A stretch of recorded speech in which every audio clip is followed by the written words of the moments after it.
instead of feeling so alive. Coffee in the morning, it's the best way to survive.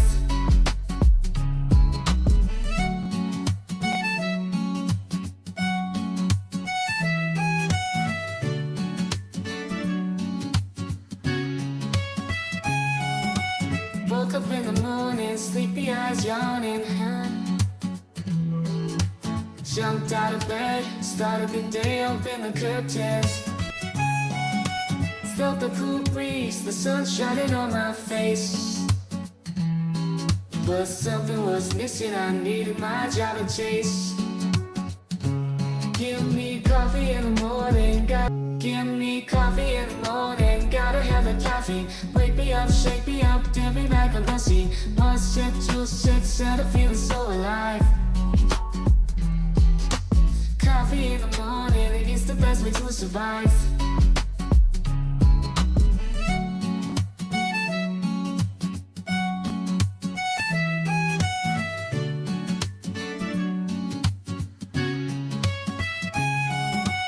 Woke up in the morning, sleepy eyes yawning. Jumped out of bed, started the day, opened the curtains. Felt the cool breeze, the sun shining on my face.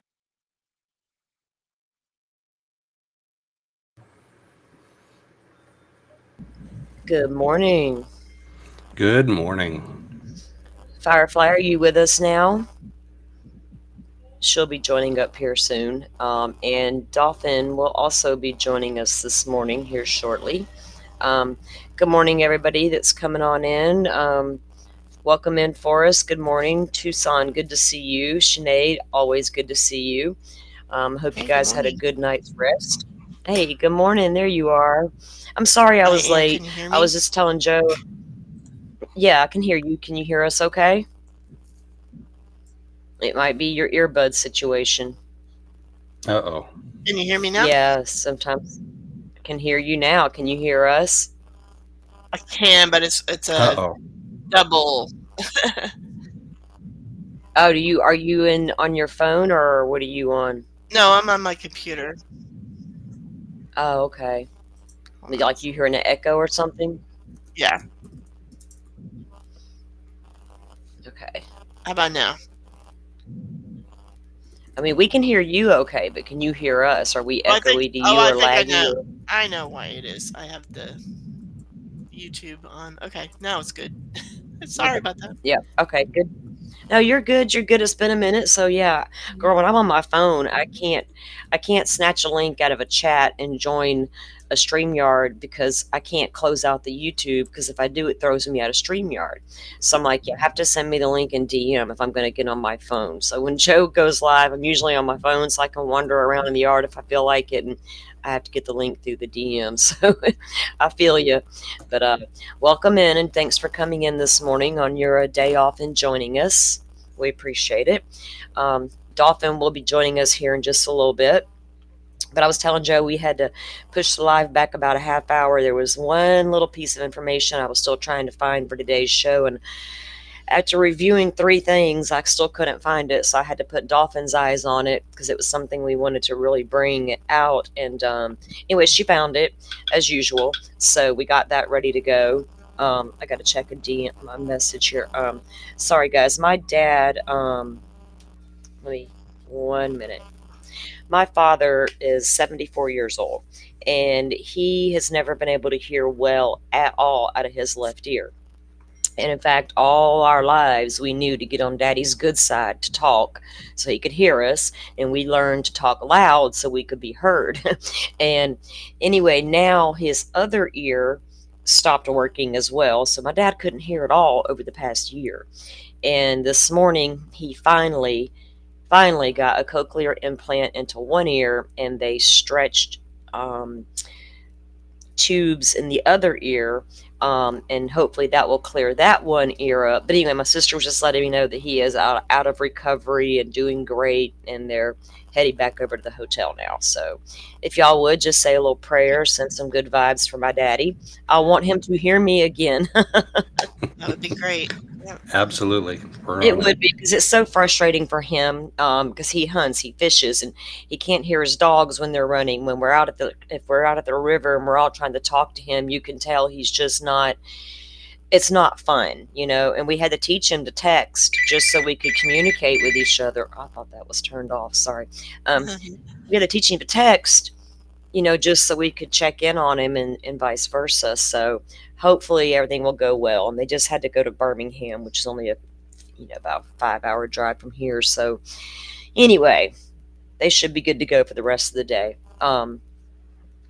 We're going to start off here in a few minutes. Let me check the chat real quick. Oh, there's Looks Dolphin. like Dolphin's in chat. Yeah, she'll be right back up in a few minutes. Okay. Yeah, she's gonna definitely be coming up because we've got a few things we need to talk about. There's a couple of things I'm going to cover quickly just to get them out of the way because they're not pertaining to the Koberger case or something different. And I just wanted to touch on, well, it's actually one thing because it drove me nuts when I seen it. I've been trying not to cover it, but this one thing I saw, I was like, oh hell no, they did not. So we're going to take a look at that. Let me pull that up while we're. The correct phrasing is, oh no, they didn't. Oh no, they didn't. Oh yes, they did. I mean, I can believe they tried, but my God, it's gotten so out of hand.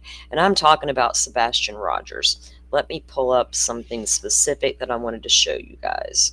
Okay, I guess you're all familiar with Bullhorn Betty. Yes. Okay, I know you are, right?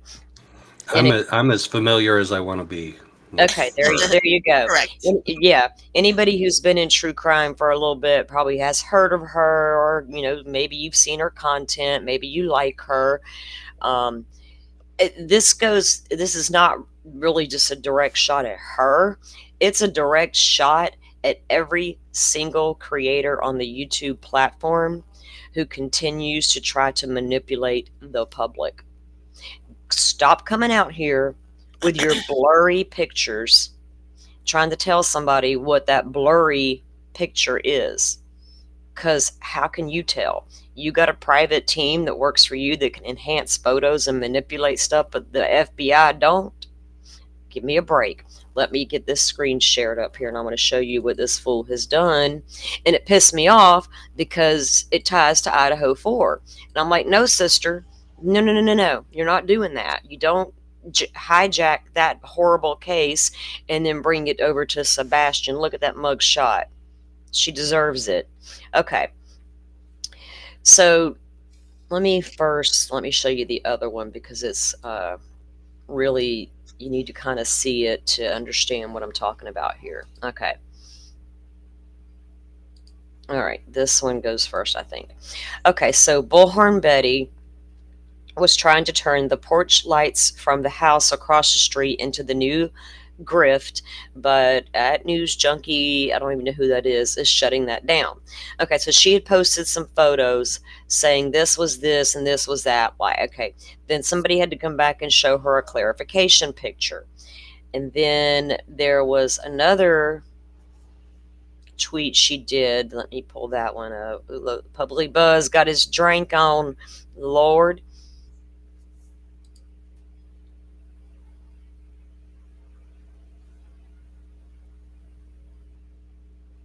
Oh, did I click? Oh, I did. I clicked the wrong button. Sorry, guys. I'm not trying to be. Okay, so here's the one I want to tell you about.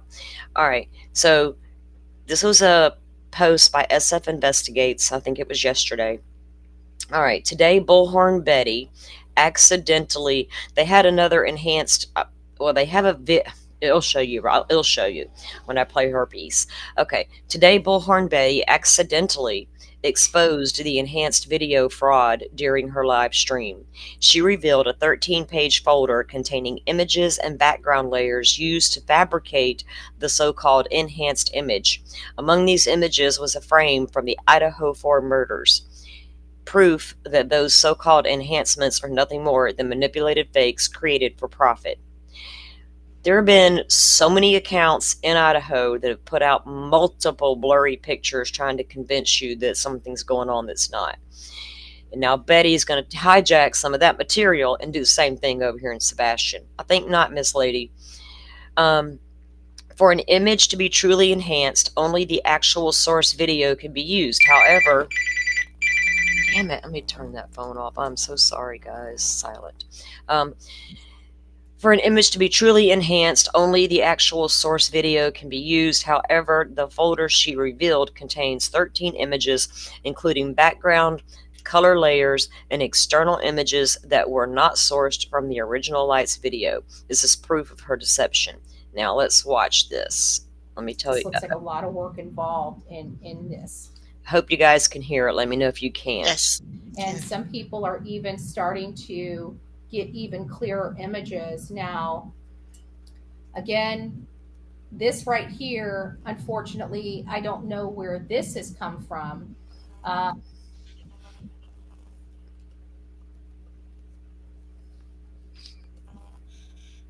We all know where that came from and who that is. Coming in, and I don't want to speculate on that particular one because, in all fairness, I don't know where that one came from. Liar.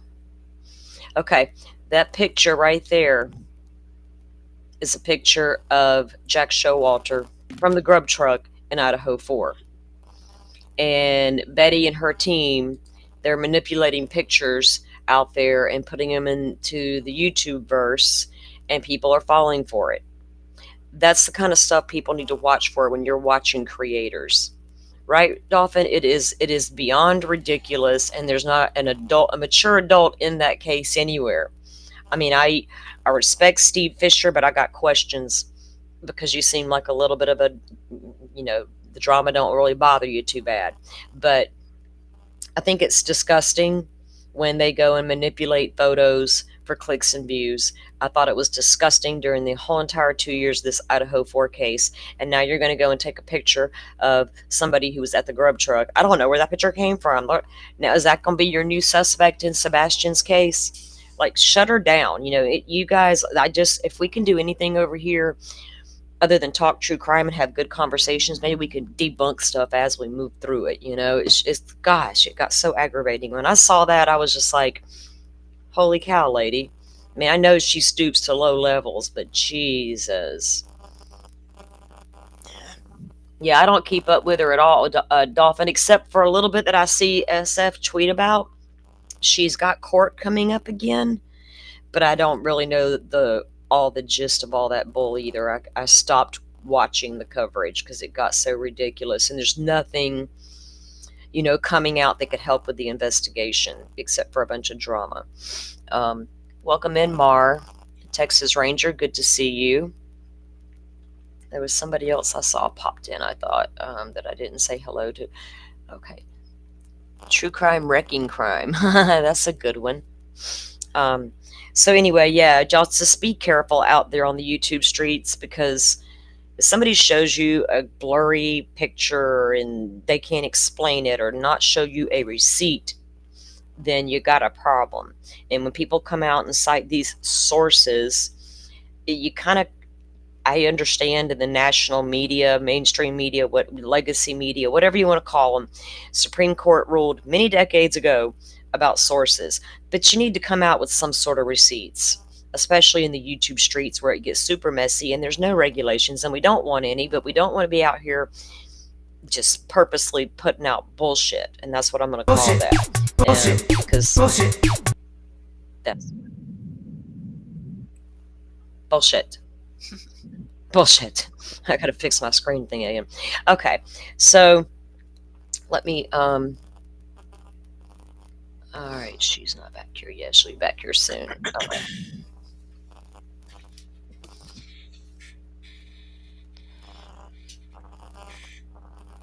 I agree, Texas Ranger. I think a lot of us do that have actually, followed the case through and saw all the craziness going on with it. I've come to the same conclusion. It's a hot mess of a case, that's for sure. And he's been gone for far too long. I had hope because Elizabeth Smart was gone for 9 months before she was found hidden in plain sight. And I always kept that in the back of my mind with Sebastian, but it's, been that long, if not, 10 months now, going on. Well, February's a year. He's been gone a year. So, I don't have high hopes that they'll find him safe, unfortunately. Okay. Now, you guys remember that we were reviewing a little bit of somebody had dropped the link in the chat talking about Steve Gonzalez saying that his daughter had called 911, and all that good stuff. In the video that Dolphin was able to find us, I felt like, to me, it was sped up and I couldn't make a lot of sense out of it. But I found the actual full interview, and I just kind of want to review it for a minute, just so we can see if we can get any different clarification from it. Let me pull this out of the way. And then we're going to jump into something. Okay, let me get this screen up.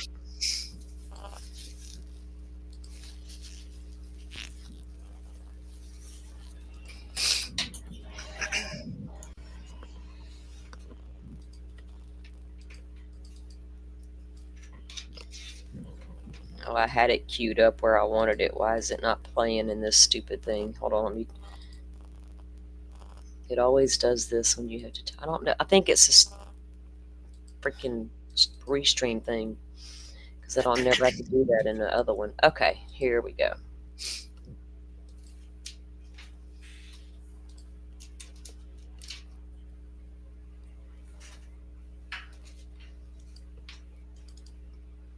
Okay.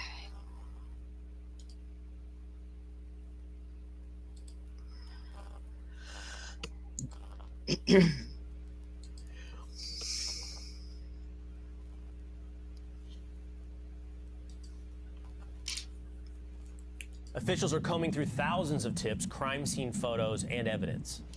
The father of one of those victims, Kaylee Conclave, is now revealing the manner of death for his daughter and her friend Maddie were different, leading him to believe one of them may have been the target. The heartbroken dad, Steve Conclave, joins us now. Steve, before we start this interview, I just want you to know how much our hearts go out to you. That I know from what I'm hearing from people everywhere. You guys hear it? It seems with low. You, they're praying for you, and they're also hoping for justice to come sooner rather than later for your daughter and her friends. The volume is low compared to our volume, here, yes. You talked about the manner in which Kaylee and Maddie were killed is different. And what does that tell you, and what are the police telling you that means? There's a couple things that tell me with common sense, but I'm not a professional, so I want to specify that. But they've said the entry point was the slider or the window. It was in the middle floor. So to me, he doesn't have to go upstairs. His entry and exit are available without having to go upstairs or downstairs. Looks like he probably may have not gone downstairs. We don't know that for sure, but he obviously went upstairs. So I'm using logic that he chose to go up there when he didn't have to. And I can kind of tell by my daughter's texts, messages. She did call 911. She wasn't saying anything along the lines of like she had heard something or she was in fear. So I'm just putting the dots together. Did he just say that she As did the call investigators, 911? They're very tight-lipped and they're keeping everything She close to their didn't. vest. I understand that, and Yeah, can you I'm probably rewind not the again? right person 'Cause it to is- share all these things with. Do Go what, back. guys? Go back a few seconds, because I will. Yeah, because it's kind of low and I've got everything turned up. But he says, like Dolphin says, when he hits his certain, he says he didn't. She didn't call 911, and he can tell from her text messages, which is the ones to Jack, that she wasn't in fear. Like if she had actually tried to call 911 and was texting Jack, don't you think she'd say to Jack, "I'm scared to death. I'm hearing things. Get over here. I just Yes. called 911." But that's so. Let's see if I can. So I'm just trusting them that their case is super tight. I can tell by my daughter's texts, message in the middle floor. So to me, he doesn't have to go upstairs. His entry and exit are available without having to go upstairs or downstairs. Looks like he probably may have not gone downstairs. We don't know that for sure, but he obviously went upstairs. So I'm using logic that he chose to go up there when he didn't have to. And I can kind of tell by my daughter's texts, messages. She did call 911. She wasn't saying anything along the lines of like she had heard something or she was in fear. So I'm just putting the dots together. As far as the investigators, they're very tight-lipped and they're keeping everything close to their vest. And I understand that, and I'm probably not the right person to share all these things with. So I'm just trusting them that their case is super tight and they don't really need to reach out to the community. And, all the evidence is right there in that home. So, Steve, and I want to be respectful, as I can tell you're trying to walk this tightrope as well with law enforcement, but the desire to know and get some type of action as well. You've said both now to Rachel and then in the clip in your appearance with Lawrence Jones that your daughter and Maddie had different means or manner of attack, and that suggests one of them was targeted. Can you share with us, do you know, and you can't share either way, which one was targeted? I can't. I asked for permission to do just that, and they said no.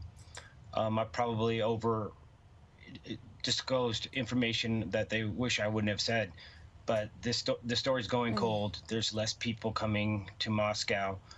I'm not gonna go sleep in my bed knowing that I could get up and I could go to town and I could do something.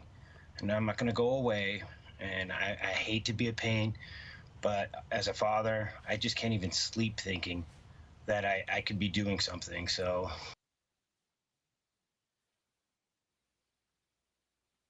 That was basically it. So I know it's still really hard to tell if it was. is, but I agree with Dolphin though, because given the fact that he doesn't always enunciate very well, and then just listening to the whole entire context of what he said she did not call. I mean, Yeah, I if you think he listen, said he didn't enunciate the word didn't. I think he said Right. didn't. Right. And Right. think about Didn't. this. Okay, I know how it works in Florida. Okay, my sister had moved into a house, and the phone service hadn't been turned on yet, but all her other utilities were on, so she's moving in. And she had my two little girls that day because I had to go to take my son to the doctor. She had her phone plugged in. Back then we still had regular phones. She has it plugged into the wall jack. Well, she let my daughters play with the phone because the phone wasn't turned on. One of them dialed 911. The next thing she knows, the cops are at the front door. Okay, so if Kaylee did call 911 and say she hung up and they couldn't talk to her, and they tried to call that number back and didn't they're going to that house. I agree, because that happened when my children were really small when I lived up in Missouri. Apparently, one of them had, I don't know how they dialed 911. Right. They dialed 911 or something and then hung up, and the police came to my door. It was snowing out and everything, and they're Yep. like, "Are you okay?" And I'm Yep. like, "I don't know what you're talking about. What do you mean, Right. are you okay?" And they're like, "Somebody called 911 in the house." I'm like, "Oh shit, it's probably." I got like 3 kids under the age of 3. I'm sure one of them picked up the Exactly. phone or something. I'm like, I felt so terrible. But Well, that's yes, how it happened with my called- sister. Mm-hmm. They came and they checked. I mean, They that's will, great. especially if if she did place a call and the phone was cut off, turned off, she didn't ever say a word, they're going to go investigate whatever that was, especially if they tried to call her back and she didn't pick up, because it could be a woman in distress, getting beat, strangled, killed, whatever, we all know. So yeah, doesn't it, it just, and I know I watched a couple of videos yesterday where people use that same clip and absolutely put it out there that he says she called 911, and those creators are being absolutely believed. But I can't control what everybody believes. I can just try to give the information as best we can here, and y'all can make your own determination. But I think the consensus here is we all feel that's what was said, that she didn't call 911.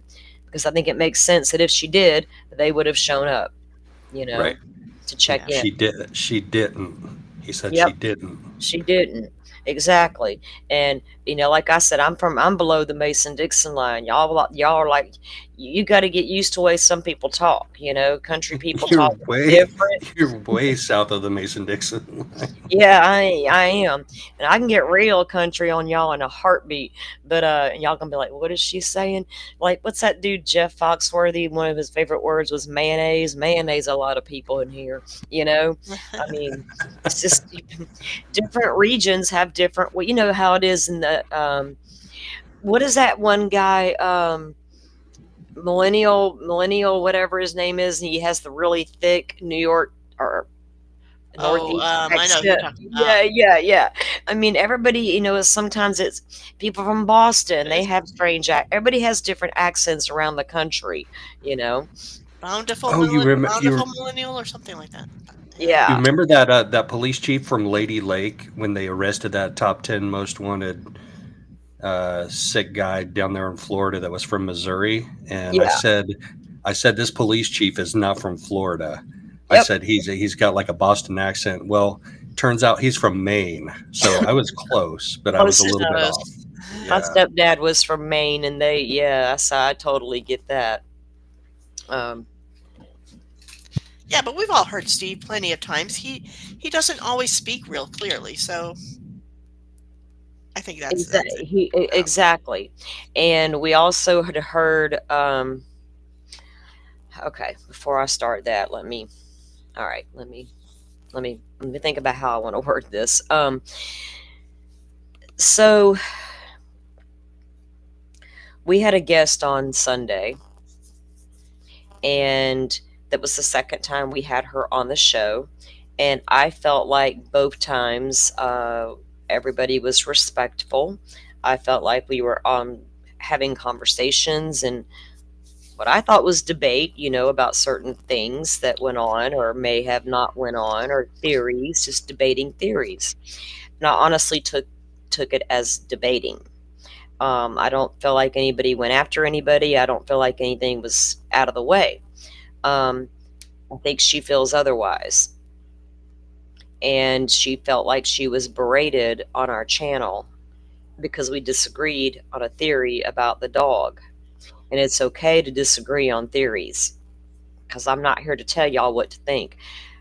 I don't like someone else trying to convince me that I don't have a critical brain in my head and can't think for myself and need you to tell me. Let's work through this together, kind of thing.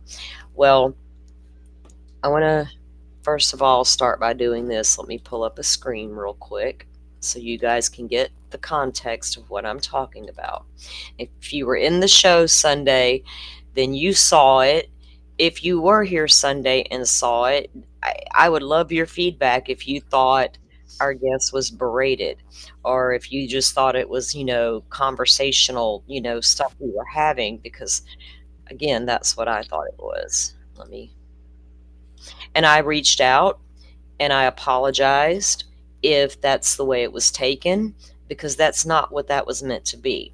And I try to be respectful. Now, those who know me know that I can be sarcastic and I might come off a little salty at times, but I'm not mean unless you don't push me. I'm just saying. But all right, let me pull this one up. And it says, "Want to go show give the." Now, I'm not throwing shade. I'm not being ugly. I'm just defending what I think really happened here. Okay, and that is the only reason I'm doing this, because I am not a drama crama channel. I have no desire to have any disputes with any damn creators out there. But don't go and openly state we did or didn't do something over here, because that's super not cool to me. All right, let me get my timestamp pulled up here for you guys, because we're not going to watch. Oh, I don't need to do that for this one. Okay. And someone sent this to me, and I appreciate it because I didn't know. Okay. Let me wind it. Okay. So, go ahead. Was you saying something? Okay. All right. So, this came out after we did our live where we had Forensic Frenzy on as our guest. And just Pay attention to what she says. If you agree with her, that's fine. You can tell me, hey, Salty, we thought you were a little bit like that, because you're not going to hurt my feelings. I promise you. Oh, Lordy. Her thingy is so messed up. Let me get it to where it needs to be. How'd that happen? Okay.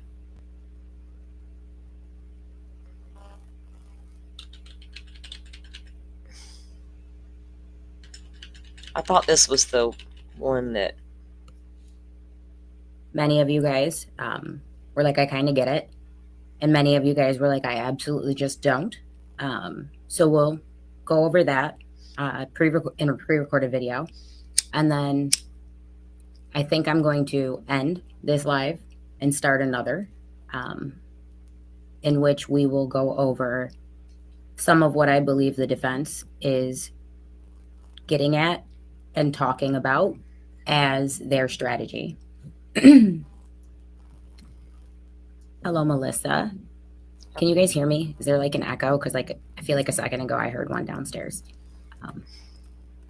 Hello, Sue Joy. I thought I had this queued up. So, point of the last video, to be totally honest with you guys, okay? I always promised you guys that I would talk to you guys about these things as they came up in court hearings, the things that the sources were telling me. So, there's that. Second prong, to the point of the last video. This past week or two, I've been told a number of times that I am a mouthpiece for one or another. Hang on, that's the wrong one. Let me go grab the real one that I needed to get. Sorry. I don't know how I did that. Where'd it go?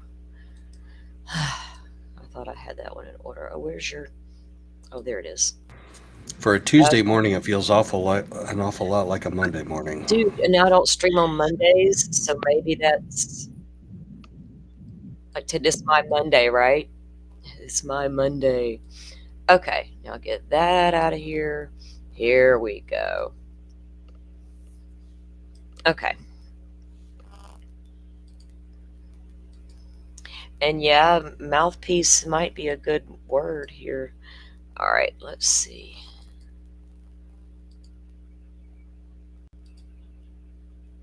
Okay, here we go. Not only did Murphy not go into the rooms, and I just wanted to point this out because I got kind of berated on a panel recently about this.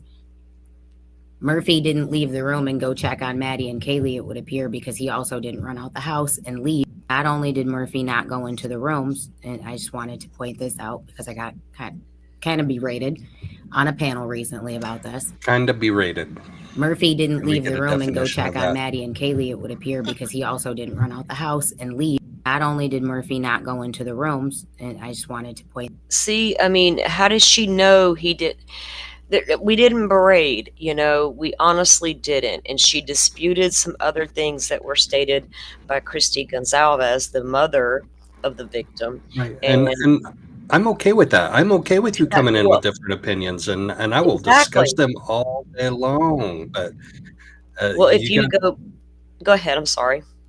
No, I was just going to say it seems a little. I mean, you never know electronically, digitally, in YouTube chat, on YouTube Live. I mean, you interpret things in the context of your own brain. Like you can totally misinterpret something that someone says. So I'm not going to begrudge her the feeling that she feels like she was berated, but I don't feel like she was. I think I felt like we were having an open, honest discussion, going back and forth with different theories. And you can have your theory, that's fine. And I can disagree with it. And we can go about our lives, and we're not going to know until everything gets presented at trial. I mean, that's the bottom line. We're not trying it. We're not trying it on YouTube.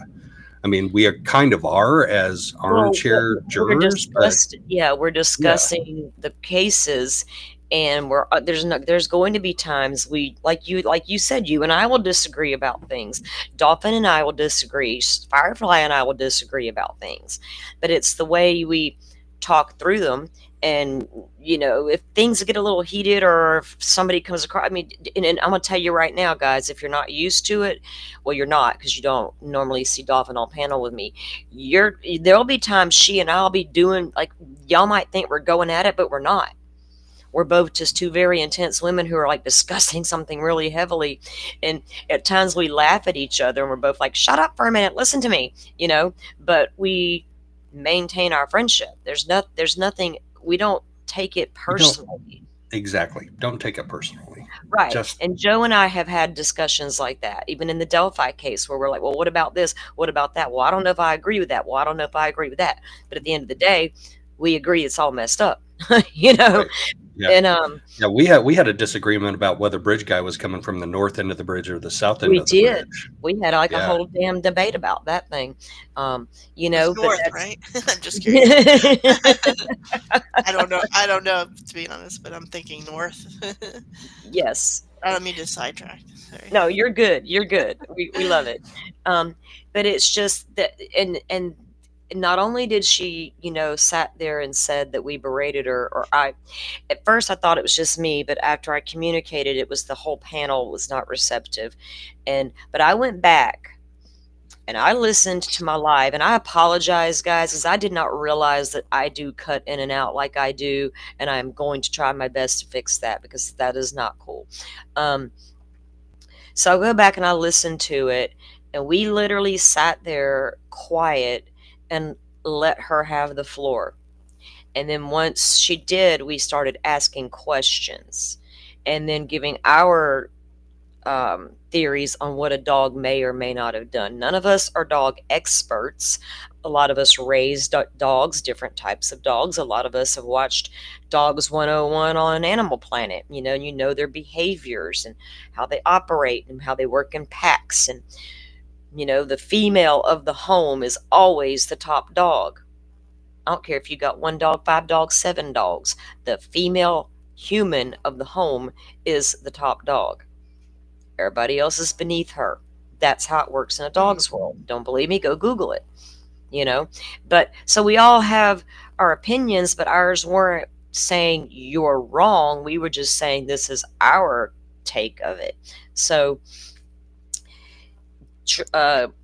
she had stated that, Ann Taylor stated in court all the doors were open, and she reiterated that Forensic Frenzy did, because she's going by what Ann tells her. Okay, that's fine and well, and we understand that when the officer's body cam is going to show him sitting in this room with this door open. Did the door get opened before the cop got there? We don't know. Why does it even matter at some point? We don't know. But why argue about it? But the point is, she also had said things like, when we brought up the door situation being open, we pointed out that Christy Gonzalez had done an interview with Drunk Turkey about those situations and how Hunter was called over and he did have to make entry into that door because it was not opened and they couldn't get it open. And then she had made comment about how the two parents were at odds with each other, which I'm just going to go ahead and say it. I don't think that was fair, because you put it out there publicly knowing that people have a lot of issues with these two parents. Not everybody, but some people have issues with everything they come out and say. But now you go out and you tell everybody that they're at odds and they don't think the same thing and they may say different things. Well, according to Christy, Steve forgets dates and times constantly, and we'll look at that in a second as well. But we went and found the interviews with Drunk Turkey. And what it is he had done a phone call with her, a couple of hour phone call. And instead of airing it live, because back then they were taking a lot of heat, and if he'd put her on there live, he would have had to have private it, put it on members only, anything, because the trolls would have been in there. It's just all there was to it. So I don't blame him for the way he ended up bringing the information out. So he tells you what she says in the interviews. Then people came hard at him, didn't believe him, didn't all this stuff. And then Christy put out a video stating that is me giving an interview to Drunk Turkey. Those are my statements and they are accurate, including Hunter having to get into that bedroom. So, do I believe Ann Taylor that every door in that house was open? And then do I believe Forensic Frenzy that I'm supposed to believe Ann Taylor? Or do I believe Christy Gonzalez, who states what we've always heard? Well, So that's where I'm at. But, I don't like being accused. And now, if we did all that and attacked, it'd be different. I'd be like, yeah, we did all that. That's how we are over here. But that's not what we're about. Let me check this comments real quick, guys.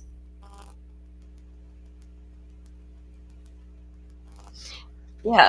And then to also say there was no evidence on Murphy, no DNA, not even Kaylee's a strand of hair, not a strand of hair of Maddie's, not any DNA, or just none of the Koberger's DNA, you know? Welcome in, Blackhawk.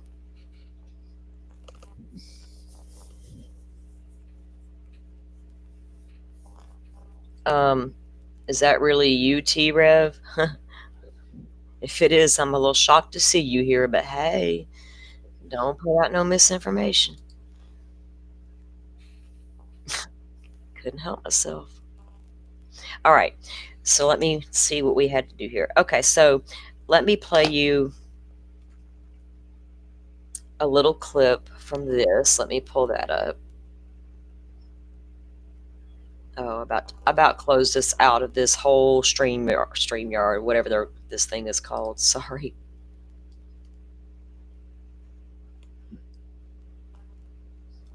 Okay.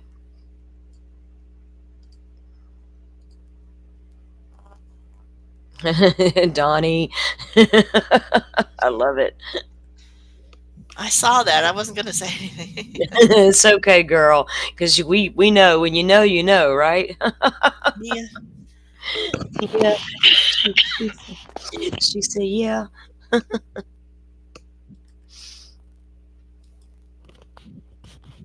Okay.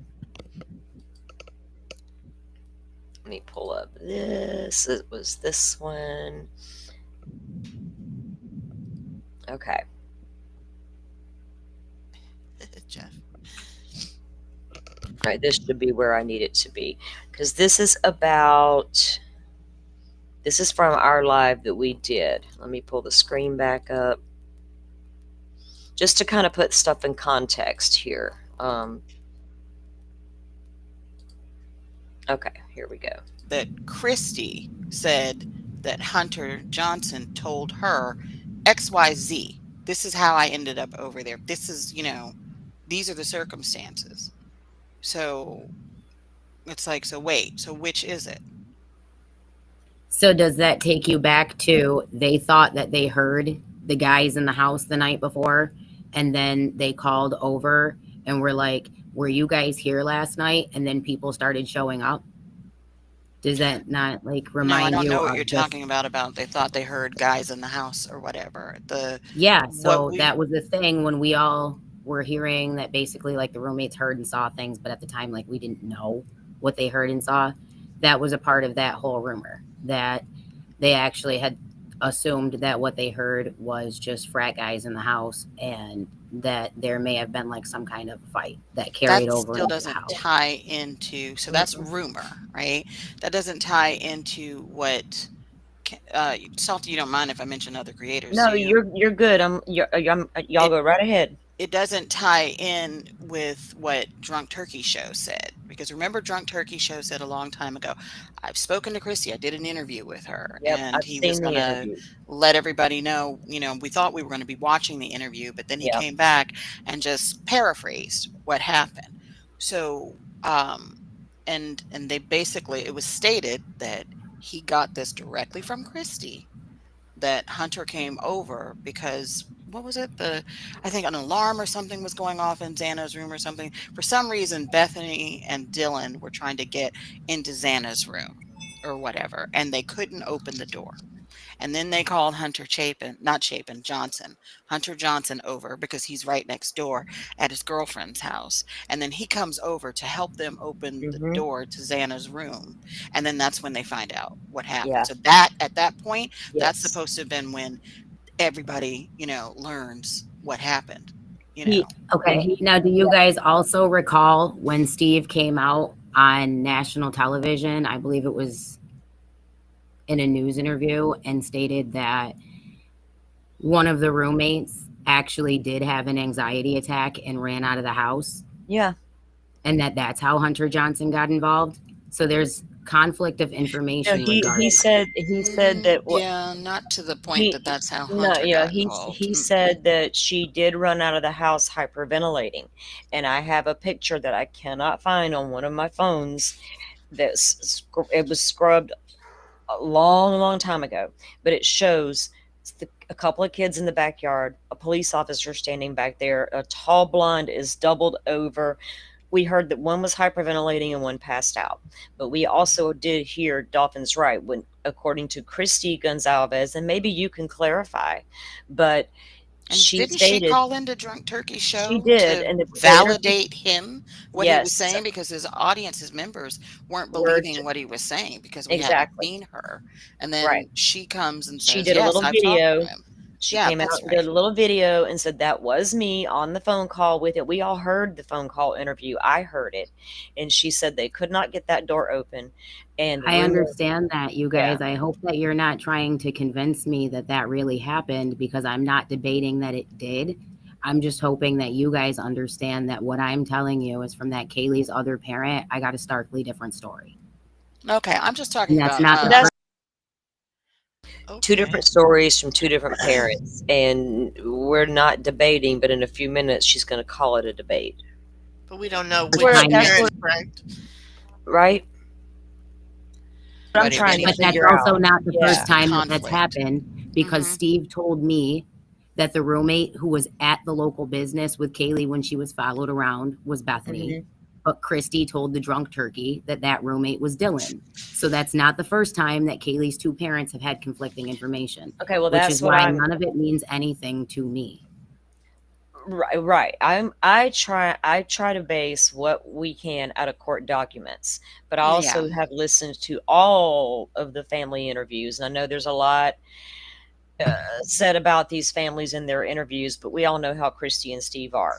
You know, you got to learn them and learn how to take what they're saying, you know, and if they're not, especially the same creator.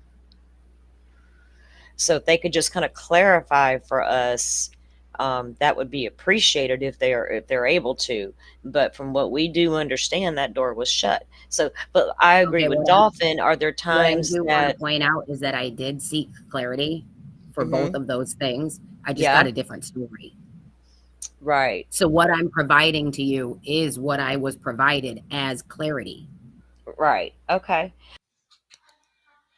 Well, so she clarified with one parent that the other parent lied.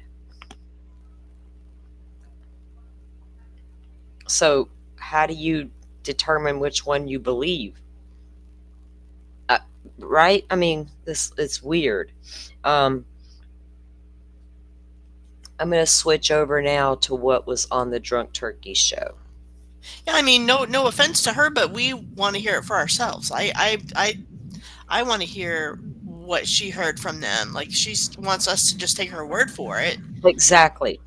Thank you. Well, that's fine. That's fine, and she can have her opinion. But there was no berating going on there. No berating. Absolutely not. I know. I listened to the stream live, and then I listened to her live afterwards, and I couldn't believe it when she said it. I was like, berated. She went live because she had to go to a luncheon engagement, she said, and she left. And after our live ended, I realized she was live. Firefly says she actually went and joined it, and she mentioned it then. And then the next day she dropped that little video clip that I showed you guys about how she was berated. And it's like that didn't happen. That was never the intention, you know? So let me move through what we got next here.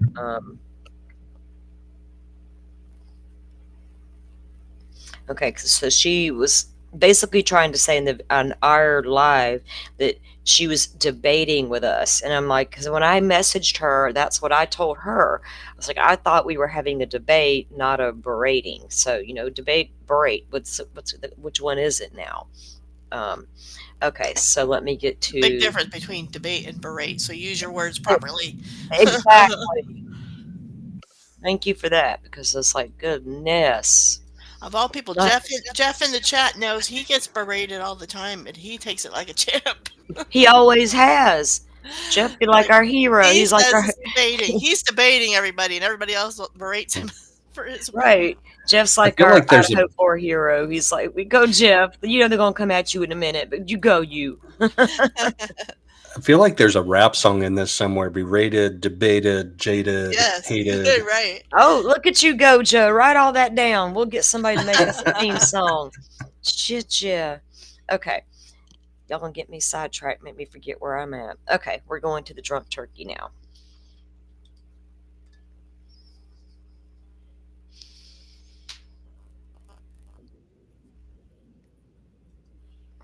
Okay.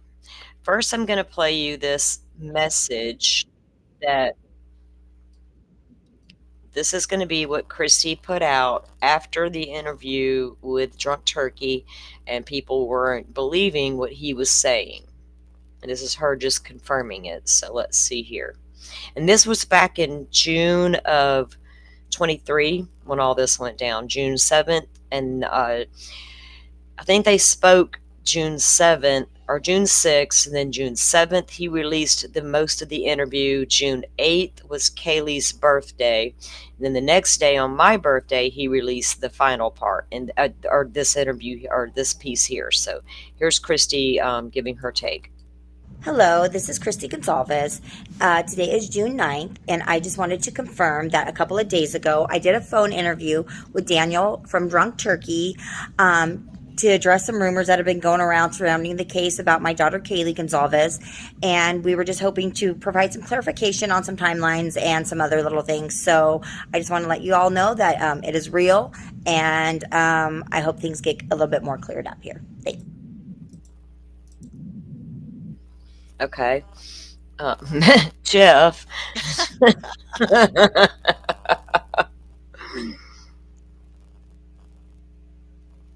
Well, you're entitled to your thoughts completely. I don't always disagree with Daniel, and I don't always agree with Daniel. Speaking of Daniel, if we can get his link dropped in chat, for those of you who do want to check out his content. And he had a really bad accident. One of his dogs attacked him and really did a number on his arm, and he's not doing good. So if you're into it and want to, send some good vibes over that way.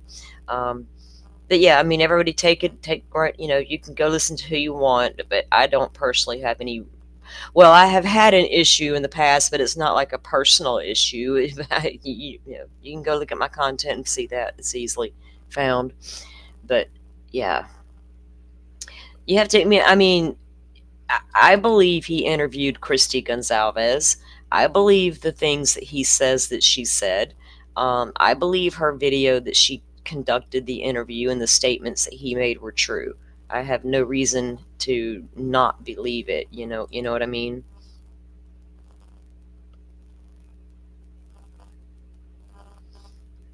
Let's see. I'm looking at chat real quick. Yes, and we're about to talk about that. We're going to play a piece that we did finally so with the Drunk Turkey interviews that we're reviewing, Dolphin and I could not find it in that interview. He caught a lot of hell for doing it, and we think that one got privated, but we knew where we could go to find the information, and Dolphin found it this morning. So we're going to take a look at that here in a minute.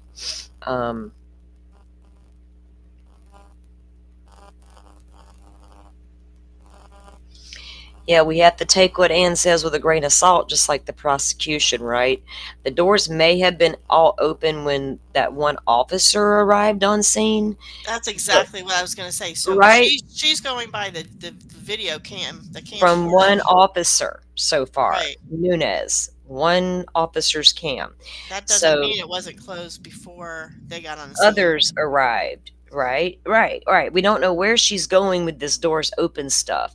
And well, Forensic Frenzy thinks that she's going to say the dog was removed from the scene. Now, which pick a lane. You can always change your theory and evolve as time goes on, because we know you did, Miss $1,000,000% Kopaka did it. Now I'm on Brian Koberger might have did it, but there might have been others. Which one is it? Y'all need to pick one and stick with it. Was my biggest thing. But I kind of forgot my train of thought with that now. Shit. So that the dog was removed from the home to be spared, anything going down in there, and then brought back to the home. Wait, that doesn't make any sense. Then that would take Koberger completely off the table, in my opinion. So explain that more. Explain that why that takes Brian off of the table. As why would he? Okay, well, I guess it doesn't unless he was involved with it. But she thinks someone the dog trusted removed the dog from the scene completely and then put the dog back. And she said that she believes Ann Taylor's going to use that to go after Jack D, which was Decor, Kaylee's boyfriend. But we know the boy's been cleared. Yeah, I don't think he's involved. So cleared as in... Cleared as in when law... Okay, we're going to see how this... He provided his DNA. He's not one of those unknown DNAs. He's not. Let me tell you how they've concluded this. When he got woke up that early that morning, his friends are like, wake up, something bad's happening down the street, because Kaylee lived right down the street. He runs down there. He tells the cops who he is immediately. They immediately stop him and look at him. They took his phone. They had his phone for 3 solid days. They took photographs of him right then and there. He spent hours in interrogation at the police station, voluntarily gave up his DNA.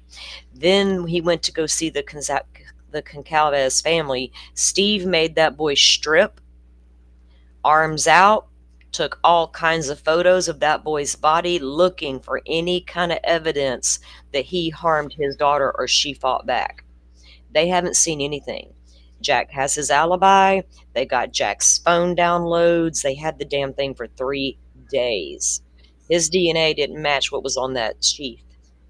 So that's how he was cleared out. Not like, oh, he gave us an alibi and said he was here, like in Delphi, and we're just going to leave it on the table and leave it at that.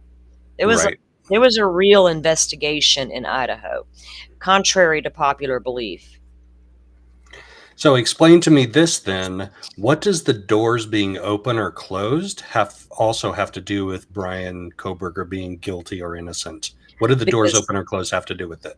People believe if the doors were open, he couldn't have been the guy for whatever reason.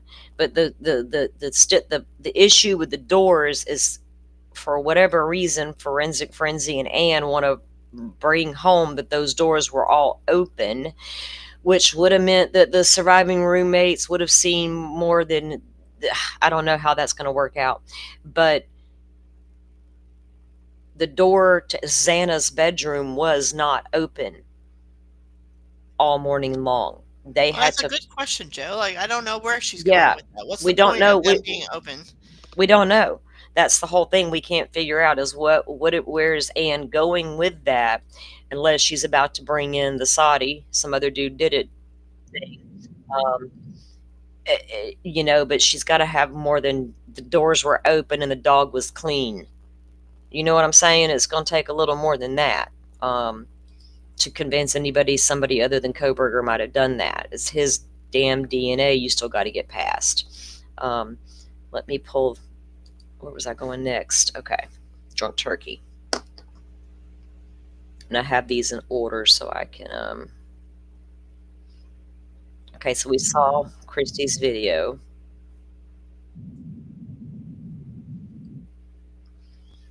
Let's see.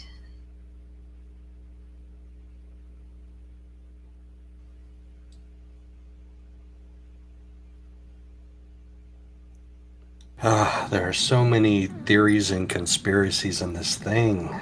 I know Blackhawk brings up a good point about the dog barking for 25 minutes. How come Ina and Harsh didn't hear? I don't think Ina is credible at all. So yeah, Enon don't hear nothing.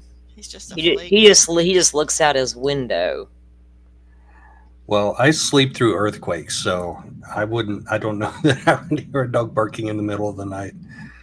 But that's just me. Who knows? But the exploration of all these theories in court is going to be what's fascinating to me. Like, how does Anne evolve her defense, and how does the state counter what she comes up with? Because it's up to them. The burden of proof is on the state, 100%. State of Idaho. And I think they got enough. I mean, it feels like they got, it may be a bulk of it may be circumstantial, but they've got that at least. Is that going to make or break the case? I don't know. But as far as the conspiracies with this one, they're all made up. Every single one of them.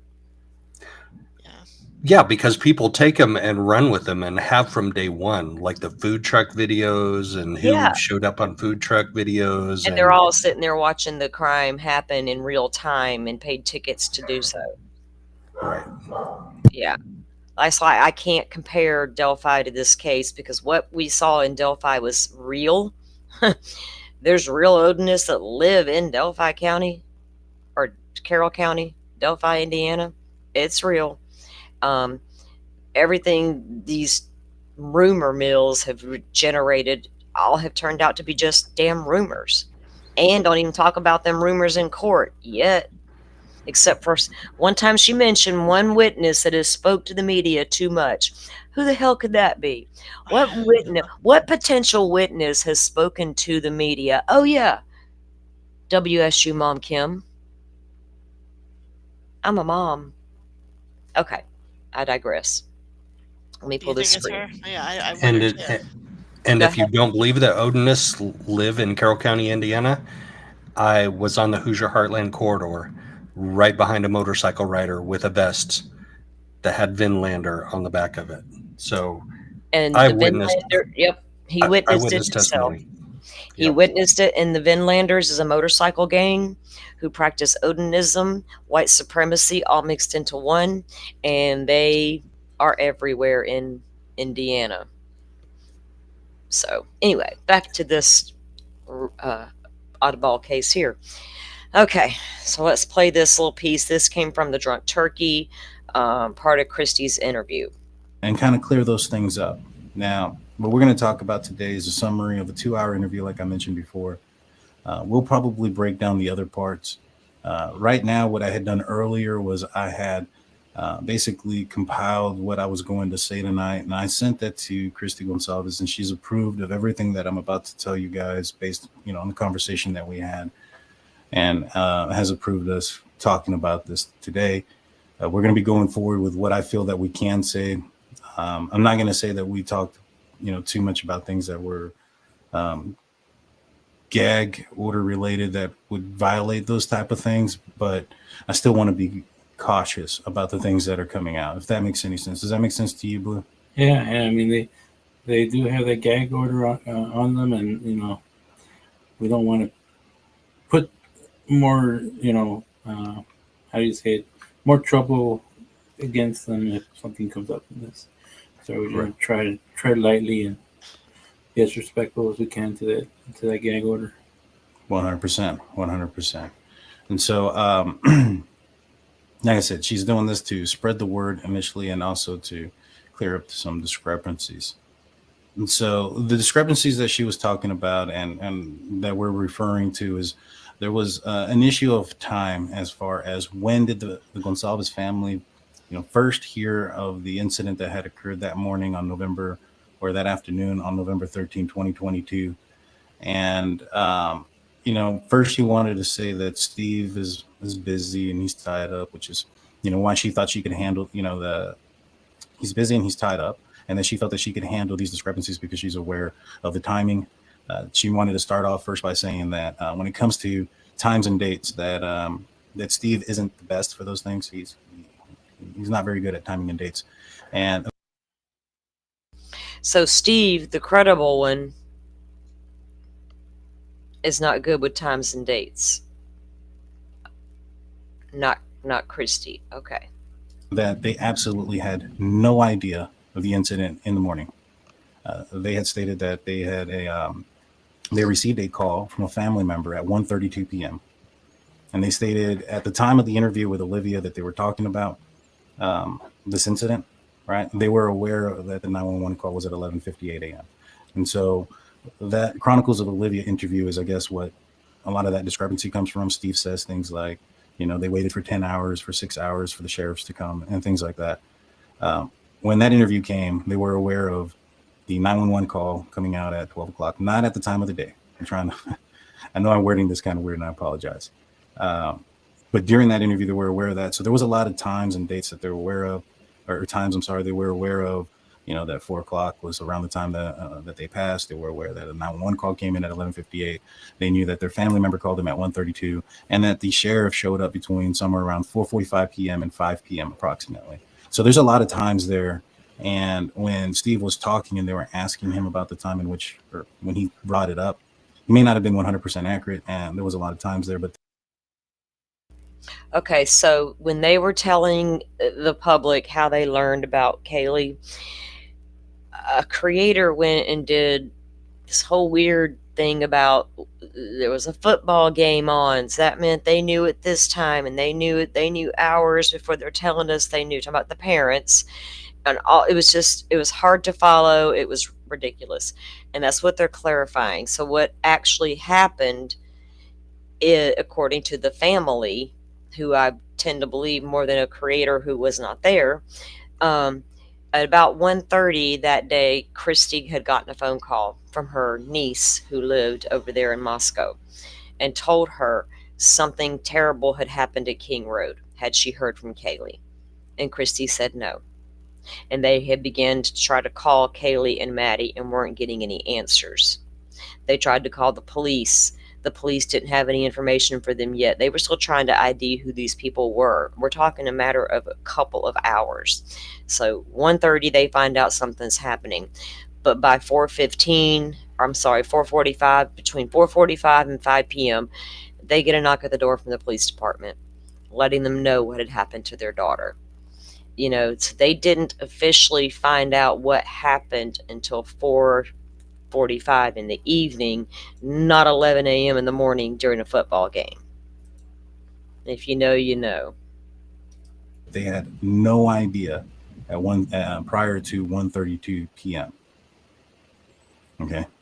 And so in those moments sometimes, and this is what Christy had mentioned to me, is just Steve was just speaking with emotion. All right. So let's break down the facts of it. 1:32, a call from a family member stating that there was a shooting the night before, and that Kaylee was a victim of that shooting from a party. They began to scramble around. They began to call the police, hospitals, etc., trying to find out information. They did make contact with Moscow Police Department at a certain point. And during that conversation, they asked if they should go down to Moscow. They weren't getting any information back, but that the police department basically told them no, to stay put. Right? That they don't have much information yet, and they don't need to go down yet, and to wait for the authorities to go to them. They didn't know what to do. They were an emotional wreck. And so they stayed put. They didn't go to Moscow that day. They stated that at approximately between 4:45 and 5 p.m. that day of November the 13th, that is when authorities made contact with them to inform them what had gone on. Now, they do mention that between the 1:32 p.m. phone call, which Christy stated that she went back and looked at her phone records to determine that way it was accurate. Between that phone call and the 4:45 p.m. Notification, that there was a lot of rumors that were spreading, and that one of the rumors that was spread was that the victims had passed away from an overdose from cocaine and fentanyl. Those rumors were squashed when the police went there. Steve asked the police if this was drug related, and they told him no, that this was a homicide. The reason I bring this up is because I was speaking with Christy, and I informed her that we had a University of Idaho student named Dave, or who we call Dave, reached out to us and was telling us some certain specifics of what he had heard that morning. And one of the things that he had heard was that the way that the victims had passed was from an overdose on coke and fentanyl, but that was changed once, news started breaking that there was an incident there in Moscow and that it was by a stabbing. And so I bring that up because those are two rumors that were heard by two different people. And we also have to remember that the Gonzalez family were in Coeur d'Alene, which is a little bit further away. But it does kind of jive. Now, in my opinion, I don't think Dave's lying. Gonzalez family don't think Dave's lying. But in my opinion, there could be some accuracy issues when it comes to what Dave said. Dave wasn't coming out forward talking about what he knew or his story throughout this entire time. Dave basically was listening to what Kim was saying on one of our shows. And when Kim was questioning why her daughter was aware prior to the 911 call, Dave started figuring out that he was one of the persons that was your mic's mumbling a little bit. My mic is doing what? Oh, there it goes. It was. Okay, that's all that part that we need to hear on that one. There's some more I'm going to bring up on that. I was looking at the comments at the same time. So she just clarified there about when they found out, for sure, because there was a lot of misinformation going around about that. Let me just call it what it was, conspiracies about the family somehow being involved, or whatever's. Let me sound like some of these people on the internet, like these defendants, whatever's. What was Lori saying? Blah blah blahs. Yeah. And blah blah blah blah blah blah blah blah blah blah blah blah blah. Y'all get it. When I say blah blah blah blah, y'all know I'm trying to not use bad words.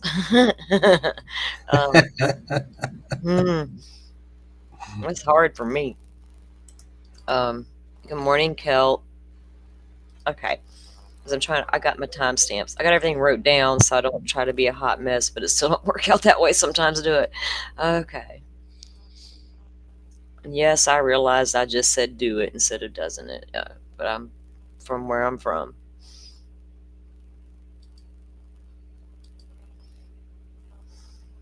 Okay, playlist. Okay. Yada, yada, yada. Right, Jeff? See, I get the Seinfeld reference. I don't get the other one. That's just me.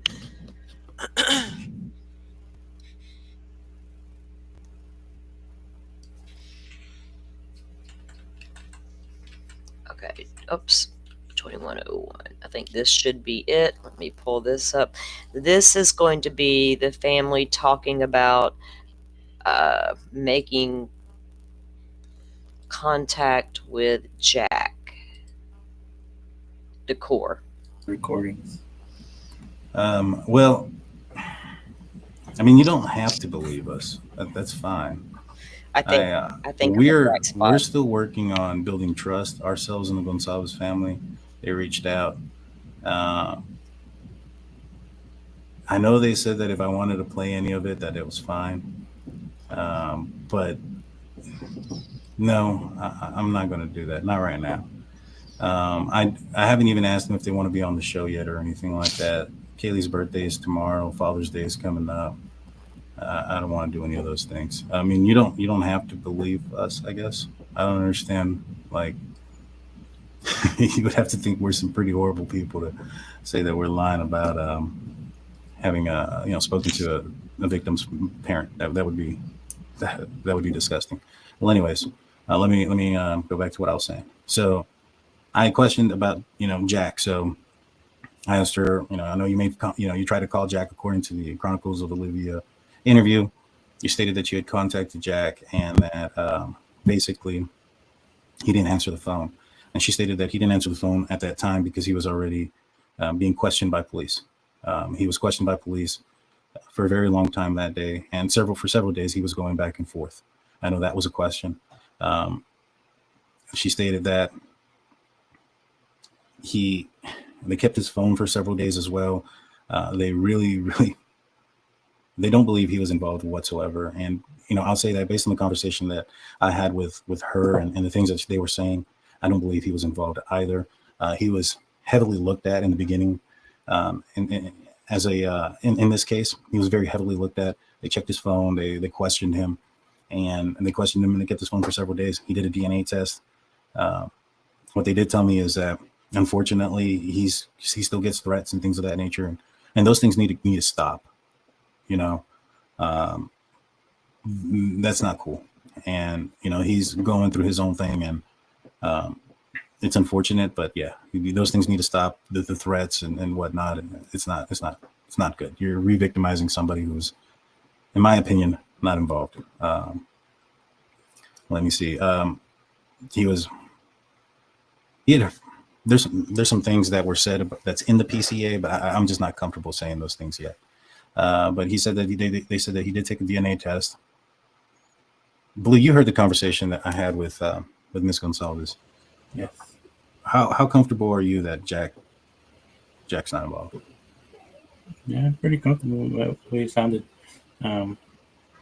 They confided in him, and he's actually been helping out with his flyers. He's been helping out spreading the word. Yeah. So they have no animosity against him. Right. Yeah. Right. She stated that the Gonzalez family haven't talked to Dylan or Bethany. They don't know any details than what they know outside of what's in the PCA. I had asked her, we were talking about the PCA for a while, and in the probable cause affidavit, they were talking about how the police had basically, well, in the probable cause affidavit, they used the phone records or the phone deals from Dylan and Bethany to, I guess, narrow down the time of when this incident had occurred. We talked about that incident. Ms. Gonzalez stated that she had heard that Dylan had called everybody in the house. I had asked Christy if she had Kaylee's phone or phone records, and they had her phone record because Kaylee's phone was under her plan, so they had access to certain things. I know a big question was, did they have Kaylee's phone? And the answer to that question is no. They never did have Kaylee's phone. They had the phone records, and they were able to tell incoming and outgoing calls, things of that nature. She doesn't recall, in the conversation that we had, of an incoming call from Dylan's phone that morning around that time. So I do want to say that aspect of it. Let me see what else is on there. So the other thing that they wanted to, that while we were talking about was the reason for preparing for that possible was it tort claim or something like that, where it leaves it open for a possible lawsuit in the future. They're not preparing for a lawsuit or anything like that yet. It's more, so to speak, that they feel that if certain mistakes were made, such as like surveillance collection and concerns with scene preservation, we talked about that an ample amount of times. If basically, if Kohberger is the guy and he ends up getting off on a technicality, they want to be prepared for moving forward with whatever they need to move forward with. At the end of the day, if things end up turning out where it is Kohberger and Kohberger ends up being found guilty, I don't think anything's going to come of that. I was able to confirm that all bedroom doors had locks, but those were just the locks for, it doesn't sound like one of those padded locks or any of those that lock on their own. They're just regular locks. And let's see. Now, we are going to talk about some other things later on. Like I said, there's some stuff that I did get from her that I'm not comfortable saying yet, just because of the fact that the gag order. But she did send me as you guys know, Steve is an IT guy, and she sent me some information on the way they were able to get his pings for the 12 times that he was in the area. It wasn't necessarily triangular stuff. It's in the probable cause affidavit. And they sent me some information on how they did that. And it was just an IT article. And it seems like it's a lot more precise than the triangulating of the GPS location stuff. I asked about what Steve meant when the statement said, when he stated the statement, I earned that. And what she said was, sometimes Steve, when he talks in his emotions, it says some things that sometimes doesn't come out completely right. Or, but basically what he had meant was that he earned the right to talk. He earned the right to be mad. He paid that. And Christy said, it's just a weird way of saying it, but that he has the right to be mad and has the right to talk about what happened to his daughter and has the right to find out. I agree with her, but there we go again with Steve's emotions, and Steve says the things that this and that. So that contradicts someone else's theory that Steve's the one telling all the truth here and Christy's the one mistaken. I just can't. What happened to his daughter? I also did ask about the IDs that were found in coworkers' glove. They were able to confirm that they weren't Kaylee's or any of the victims that passed. I didn't ask if it was, somebody. That's all they knew, is it wasn't one of the victims. And to their knowledge, the weapon still hasn't been found. Now, like I said, we still got some more things that we want to talk about that she stated, but I don't want to be on here for like 3 or 4 hours. Like that was literally what I just said, only probably about maybe half of what we had talked about. And, she wanted to only clear up what those time discrepancies were. And at the same time, spread the word.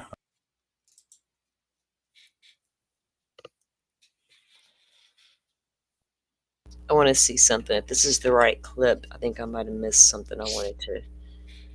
28:15. Oh. And out.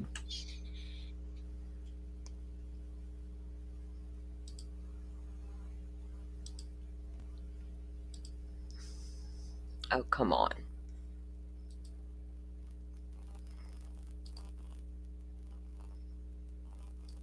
Let me pull it back up because I think it's it did its thing again.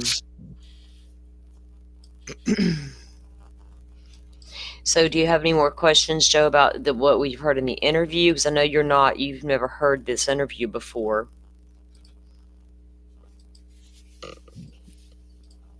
I'm still processing. Yeah. Yeah. My only question is drunk turkey getting drunk on wild turkey, because that's the only way to do it with a handle like that. Isn't that what their bottle was on their first logo? It might have been. I missed it. I don't think he drinks as like he used to. Blue, I think, is like a drinker. I don't know what they drink. I mean, I know they base their thing around that, but I don't know. I've never asked him. I should, huh? Like, dude. Actually, I think they stopped drinking, and now they call it the DT show, which is DT stands for delirium tremens. Okay, well, I've got a video. I'll have to show it later. There's no shade at Daniel. Well, it was, but anyway, a video about them drinking on him and WSU mom Kim drinking, him and another creator drinking on I'll have to show that again one day soon, but not today. I'm not trying to throw shade at him today. Okay. Lord. All right, let me get back to this one that we were at, because I want to see if I missed that spot. It would be in this one. Okay. Okay. Me.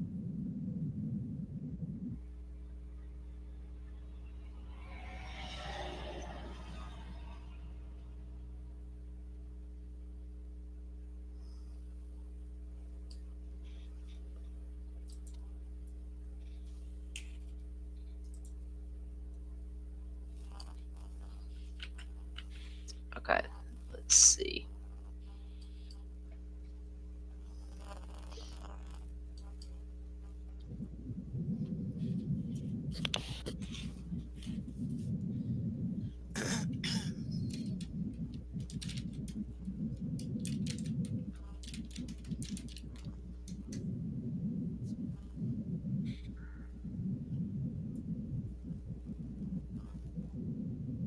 Okay, wrong video. Hold on.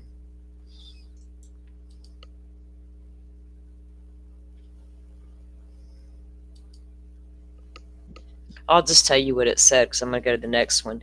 Remember when there were IDs in the glove in the box found at the Pennsylvania home? According to Christy, they were told that the IDs had nothing to do with the victims in the Idaho 4 case. And that was just the one.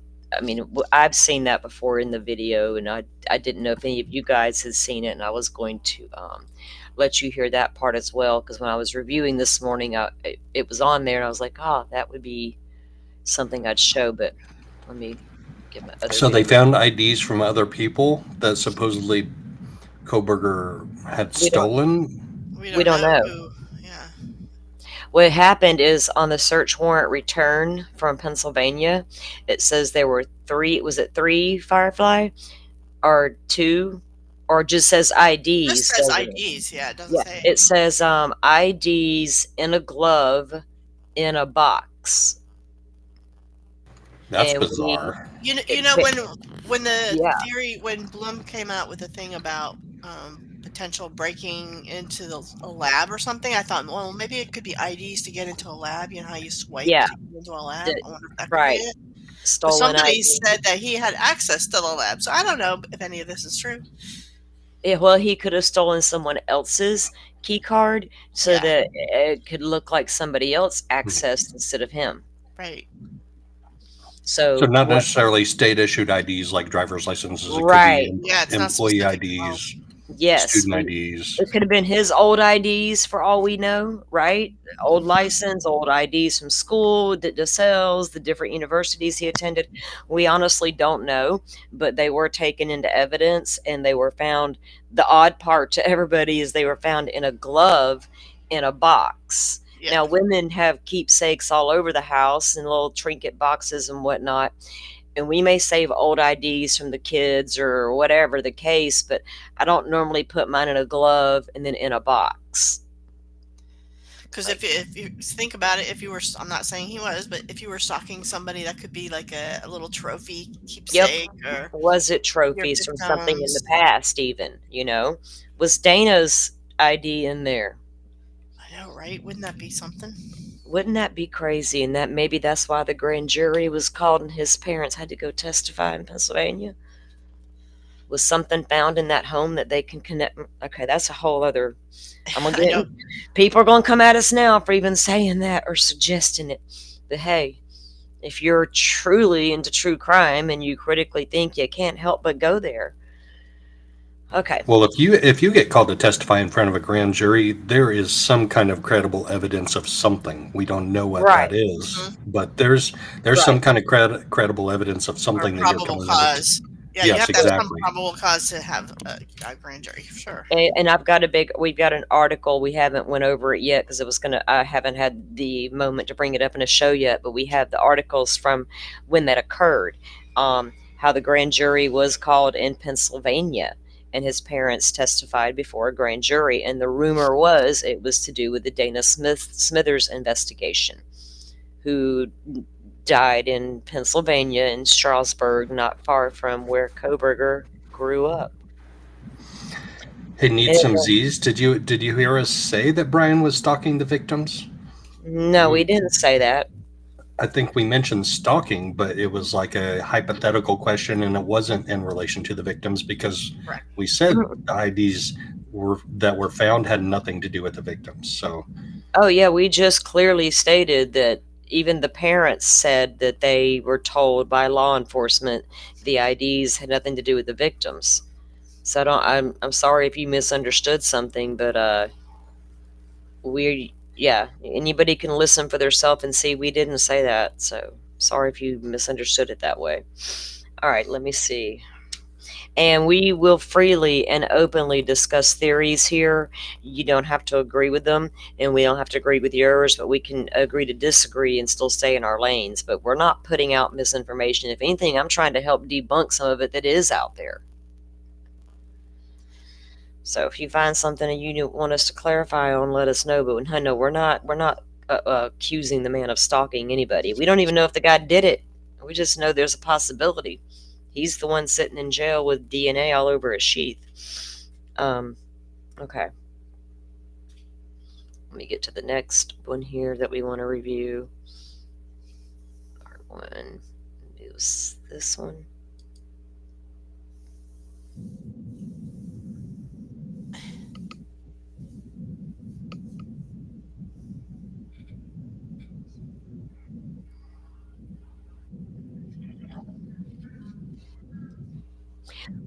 Oh.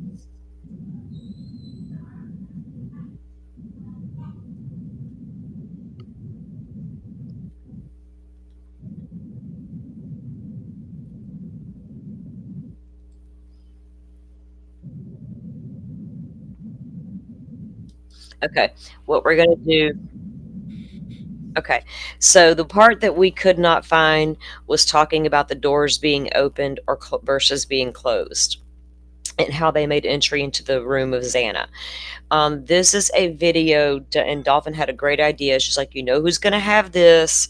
And she was right. Jules of all trades. Forrest, you're still here. Could you drop Jules' link? If not, I can do it. But Jules of all trades, an account who's been following Idaho Forest since the very beginning. You take her with a grain of salt, because I'm going to tell you right now, the girl does not mince her words. She tells you exactly what she thinks. She's not for everybody, but I don't have a problem with her. I don't watch all of her content.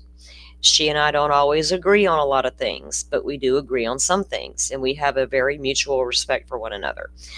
So you may really like her content, and you might go, oh, I don't know, but just you can go check her out and see what you decide. But this is a video she made about the statements that Drunk Turkey made that Christy said. That's the part Dolphin and I could not find this morning that we think is probably now taken down. We don't know why. So let me get this screen up here for you guys.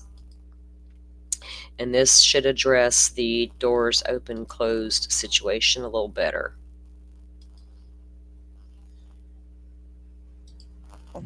So I decided that we probably need to put some visuals into what we're hearing.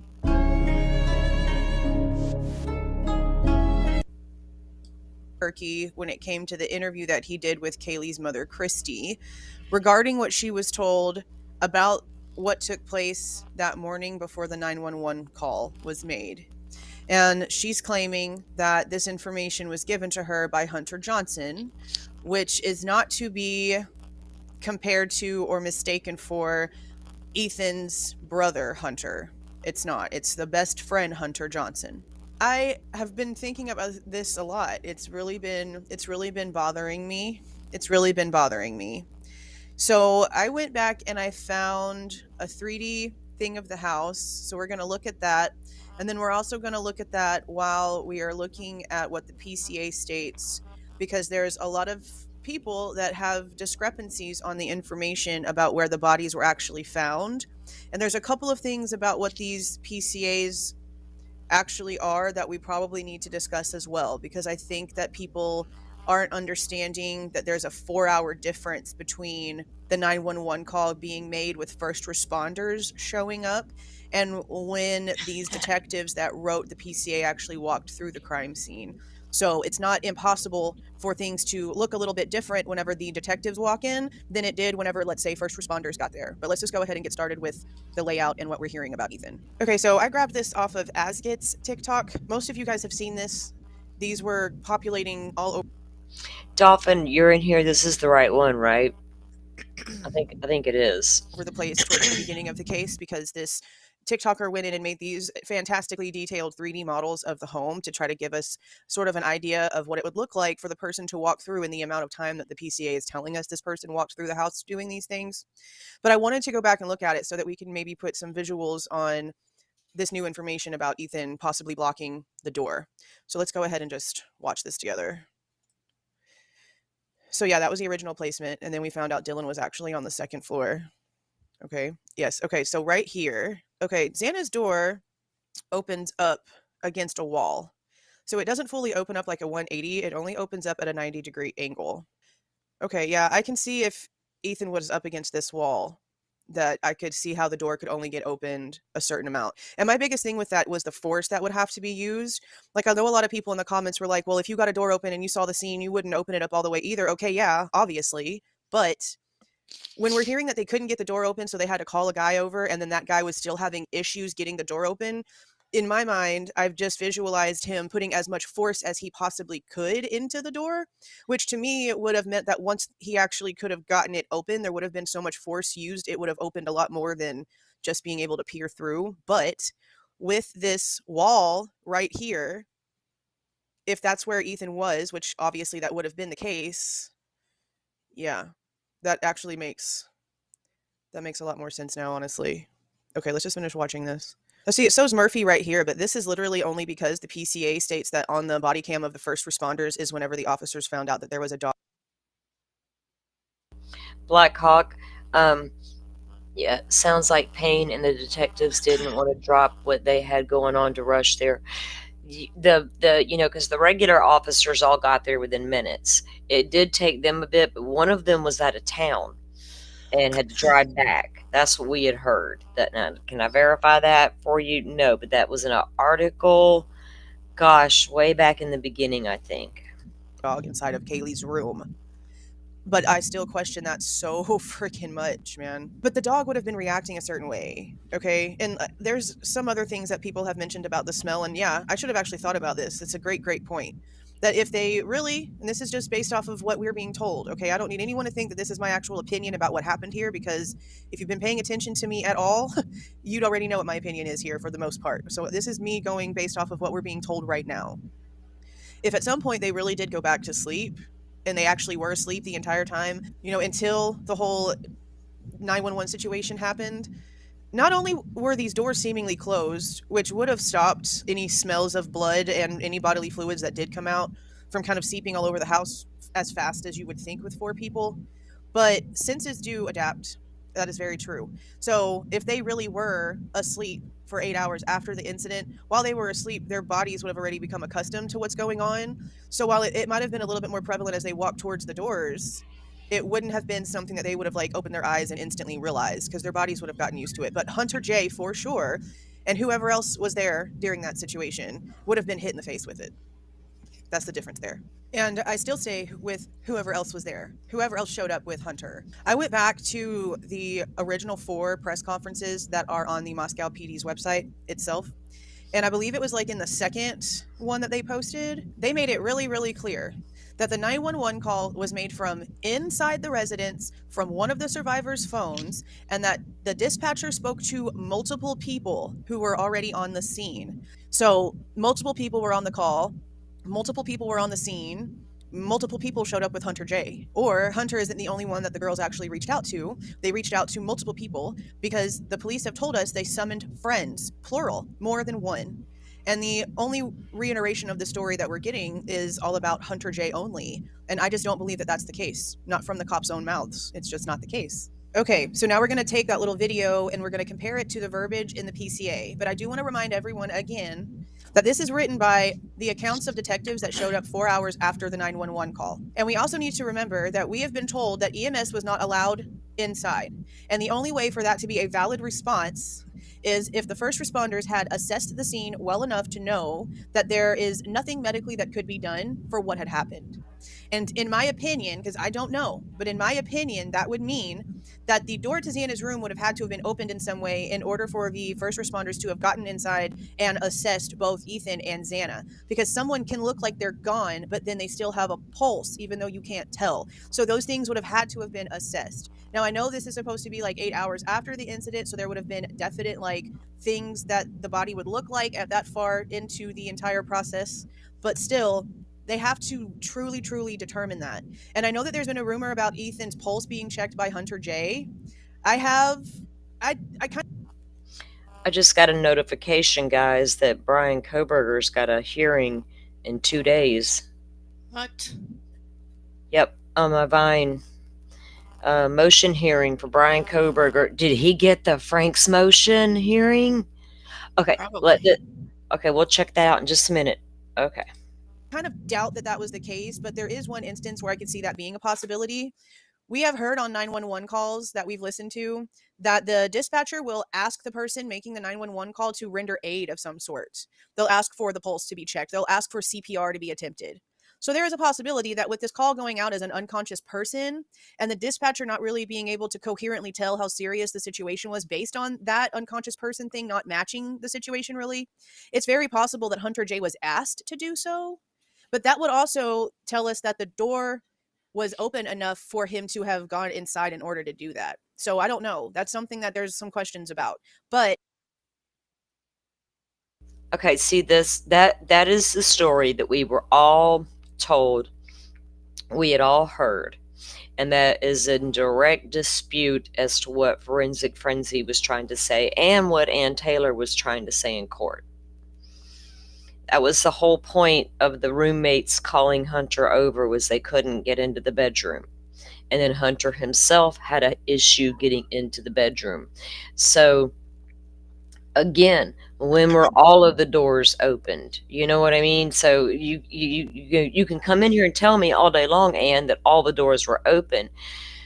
But was that just when that one officer arrived? Because apparently, according to the victim's family, that door was not open. And according to the survivor, they couldn't get into that door.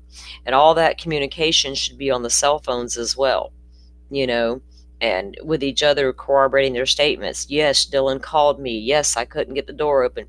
You know, if he did go to the door, then Hunter's fingerprints are now all over that door, which they can determine, you know, the difference in his and all that. He may have stepped in blood. Were the reason they were in the crime scene lab was so heavy in that living room because once Hunter got blood on his shoes, did he trample blood through the living room? And, you know, now they got to process that, obviously. Did he run up the stairs at that point? Once he yelled everybody out of the house, call 911, did he run upstairs to go check on the other two? Is that why there's a mess in the living room? There's just so much, you know. And I know people feel that, like I said, everybody has their some kind of way they feel about this thing, but I can't buy that all those doors were open when they got there. And I don't like calling a parent a liar, and I don't like saying parents don't remember. I'm going to be the first to tell you that first year is going to be super cloudy, and anything they said or did that first year, they're probably not going to remember themselves. So that I understand them coming out and making statements that may have been not misleading, but not quite accurate with a date or a time or a specific detail, because it all runs together. I promise you. Also, early on, they're just collecting data like the rest of us, and so exactly things get updated as they get more information. So exactly, I don't think anything is ever intentional on their part to mislead. So. Yeah, and they also have. You can go to Drunk Turkey's channel, guys, and look these interviews up. They're there. And you can listen to the entirety of the show to get the full context of everything he was saying. And it's up to you whether you believe it's true or not, if Christy's being honest with you or not. I choose to believe Christy Gonzalez. I choose to believe that Drunk Turkey did speak with her, and he did quote what she was saying. Especially knowing we'd already been watching this case for so long before that part even happened, right? She did it at a time when people were really coming hard at them. Like, I think at the height of the time, people were going hard at them, which made it, I think, is one reason he decided not to play the actual phone call. So we'll have to wait and see. They touched on those bar stools as well. There was a picture we all saw that had two white bar stools, you know, against the sliding door as if they were there to block the door, which they were. We wondered, you know, when did those get put there? Was that after the killer left? Did Dylan Run put these bar stools by the door? Apparently law enforcement put them there, because I don't think that back slider locked. If it did lock, and it was locked, did one quick snatch break the lock open, pop the door open, and now it won't shut and lock because the lock broke, so they put those damn stools there? You know, they talked about that. They talked about clarifying that they had not spoken to the surviving roommates. They clarify what time Jack gets up and goes down to the scene and immediately meets with law enforcement and tells them who he is, gives his phone up. We heard all about that a little earlier. And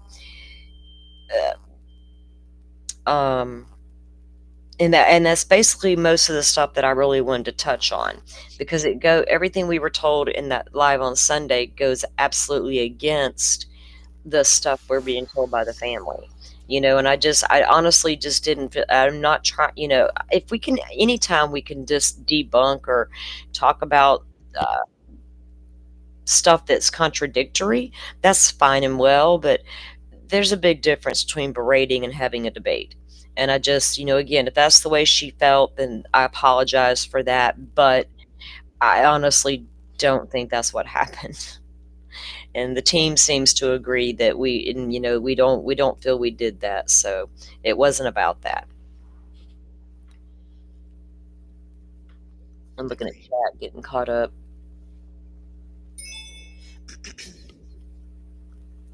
Is that somebody's game or notification I hear? That's cute. It's like ding. Oh, it might be I'm sorry, it's mine.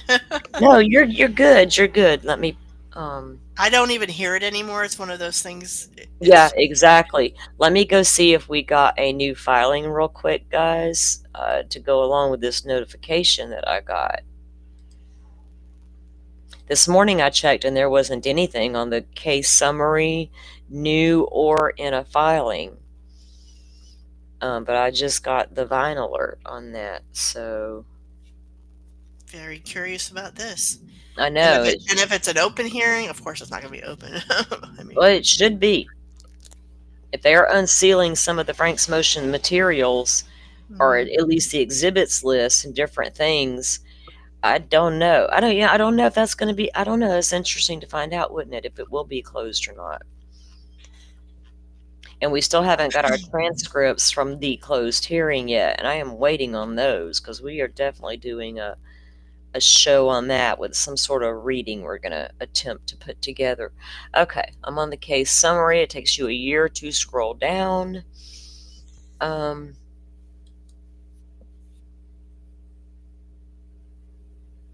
a minute. Okay, the notification says that, but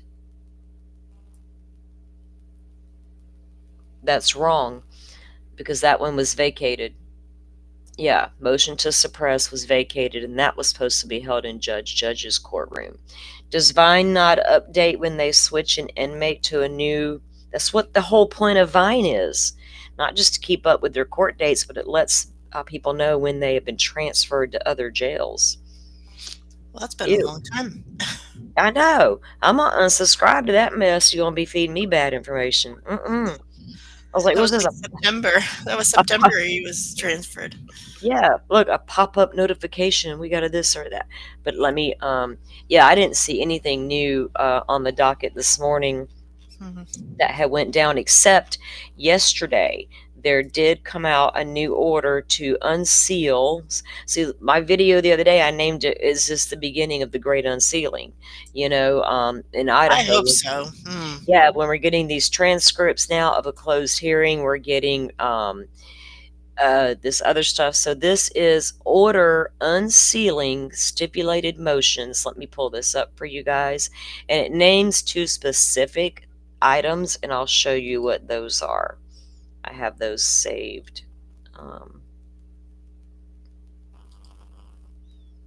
Yeah, I like to see an order of unsealing come down, right? Yeah, it seems like Hippler is not going to be sealing things left and right like in the past. Yeah. He wants a good reason for why do you want this sealed. Right. You can't just come off of that blanket protection of privacy and all that, what they always throw in there, their reasoning. You got to quit that, specify why this is so damning that it can't be deprive a person of a fair trial or whatever. Exactly. Okay, so this came down at order unsealing stipulated motion for sealed protective order and the sealed protective order. So it's a motion unsealing the motion to do it, and then it's it's weird. Okay. Previously, the court sealed the following filings in the case at the request of the parties. Stipulated motion for sealed protective order filed January 13th, and the sealed protective order filed January 15th. So those, whatever these 2 things are, were filed on those dates, and I have those 2 documents to look at. They're not unsealed yet, though. After reviewing the matter with the parties, the court could find no compelling basis to maintain these documents as sealed filings. Go Hippler. We like you. Mhm. All right. So let me see. I think I have those exact two pulled up here. This is the 113. Yep. Oh, Donnie's asking about the transcript from that closed hearing. I think it's 2 weeks or so, right? Because Yeah, it's he been a gave them week. a week. He gave them It's a week been a week. to give all the information, and then 2 weeks. Yeah, 14 days they had to get their redactions in that they wanted, both parties. And probably then like once by Valentine's Day we'll have. Yeah, because it's been a week already. So all they were waiting on, the clerk of court said she was going to do her transcript, give each side a copy. Then they had 14 days to turn in their redactions at that point, and then they would get it together and get it out to us. And as soon as they do, we will be covering it here on the channel. We're going to set it up to do some sort of like court reading, so we can try to make it make sense. Okay. Maybe. All right, so this is one thing that they're talking about was going to be unsealed. This is the order that sealed Exhibit A to the first supplemental responses. So I'm assuming Exhibit A. So did they not only seal the original order, but they sealed the order to seal the order? To seal it. Yes, that's what they've been doing. That's yes. But that's what they've been doing, dude, and it's been so freaking aggravating. But look, so it says the court having before it stipulated motion to seal Exhibit A. All right, so if you think about it, that list they provided, we need to go back and look and see what Exhibit A was. To defendant's first supplemental response, right? It is hereby ordered the defendants Exhibit A to their first supplemental response. That would be in relation to that. To discovery shall be filed under seal. So then you go look at the 15th, which was, I think, the actual piece they're talking about, Joe. Not the order to do it. Now, there was two, actually, because Dolphin and I was also wondering if it was that audio file of Dylan, but that was a different date. This is the January 15th one they're talking about, because we just looked at the 13th. The AV file one was, I think, December. Okay. Sealed protective order. Pursuant to Idaho Rule Criminal Procedure 17, it is hereby ordered as follows, that this protective order shall govern the designation, disclosure, and use of medical and mental health records of the defendant and his family members disclosed to state by the defense. Wait. This protective order shall govern the designation, disclosure, and use of medical and mental records of the defendant and his family members disclosed to the state by the defense. She wants us to know something in his medical history that's going to cause us to go, oh. Am I reading that right? Yeah, that's the way I interpreted it. Because it's coming from the defense, right? And it says medical records. In this protective order, the term protected information shall mean the medical and mental health records of the defendant and his family members be disclosed by the defense outlined in Exhibit A in response to discovery filed with the court on the January 9th of 25. Access shall be limited to direct review by the prosecuting attorneys assigned to the case, and further dissemination of the referenced protected information shall be prohibited other to the extent necessary for the prosecuting attorney to prepare for court proceedings, including hearing, trial, and sentencing. Further stipulation of the parties' order of the court.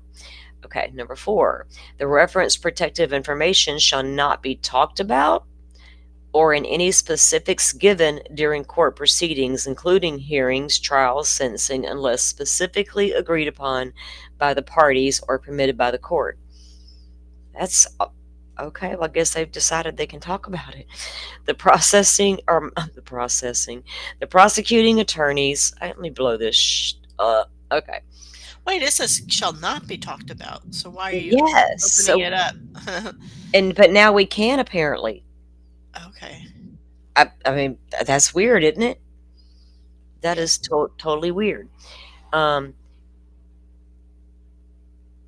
Yeah, it cannot be talked about unless specifically agreed upon by the parties or permitted by the court. I guess the judge is like, y'all crazy. This is getting talked about. The prosecuting attorneys shall not produce any of the protected information in any unauthorized persons.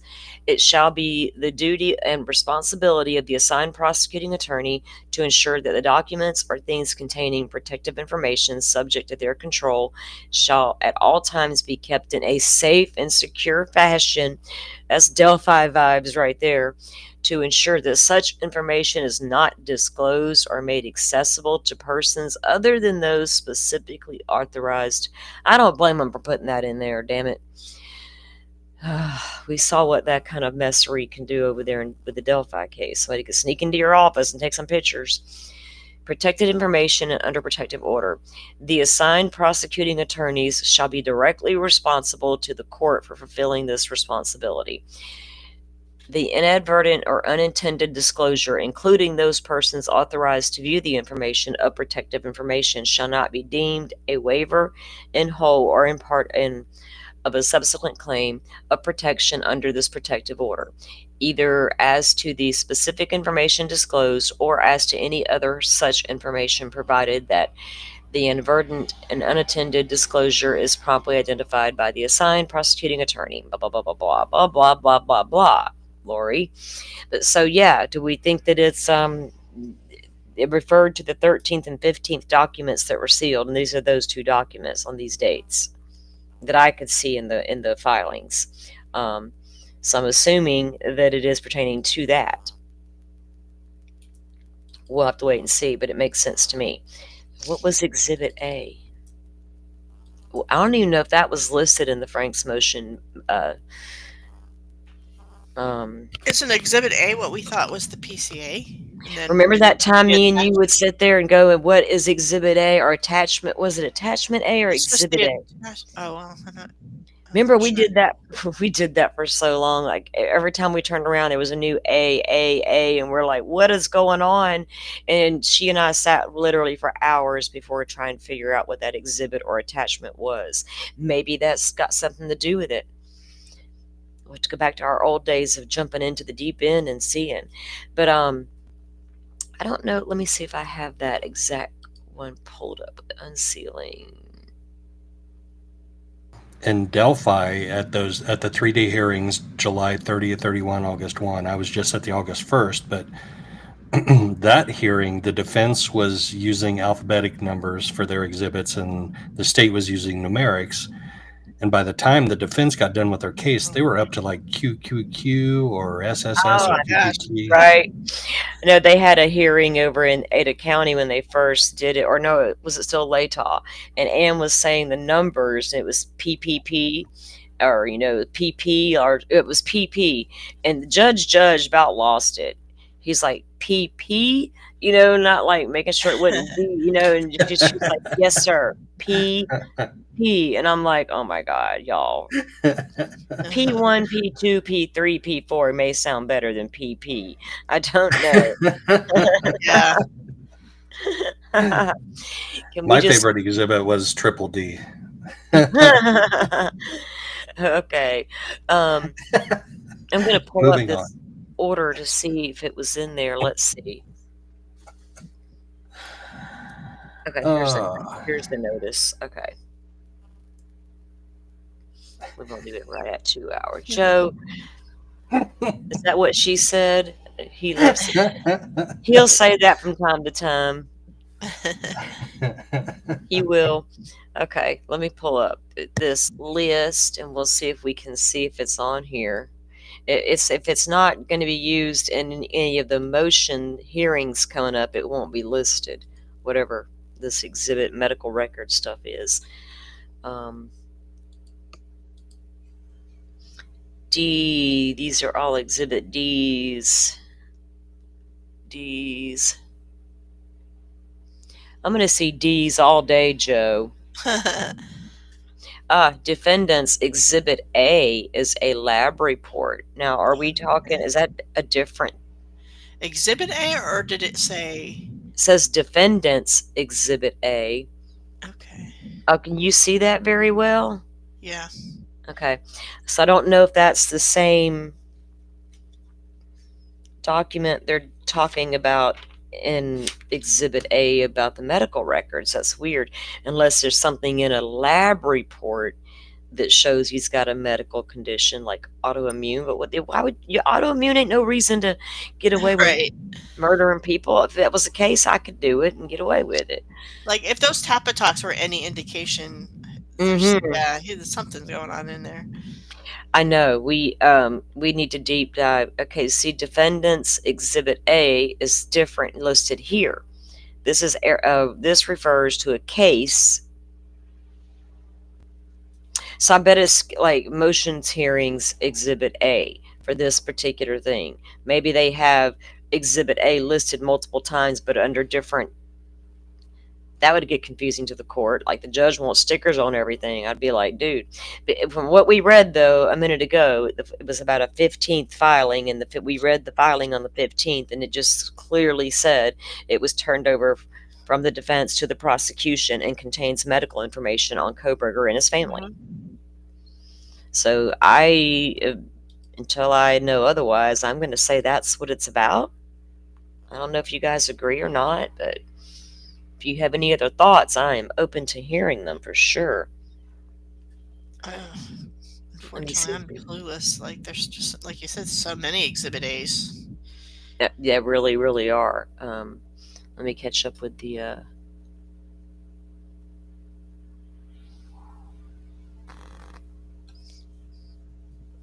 chat here real quick. Yeah, she's choosing those words carefully.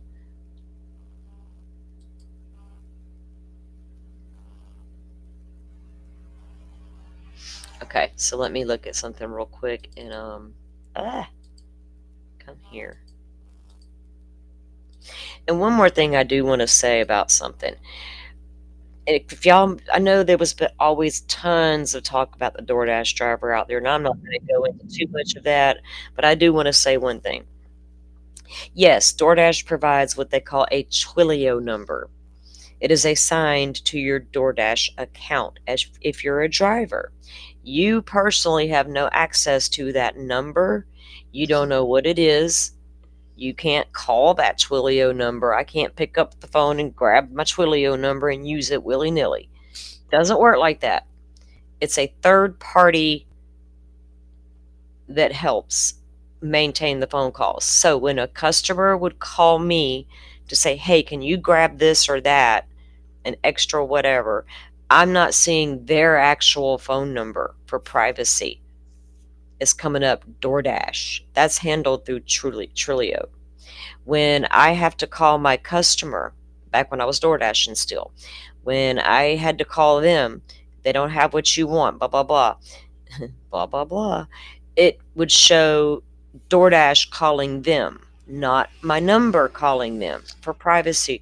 That's what Twilio provided for DoorDash.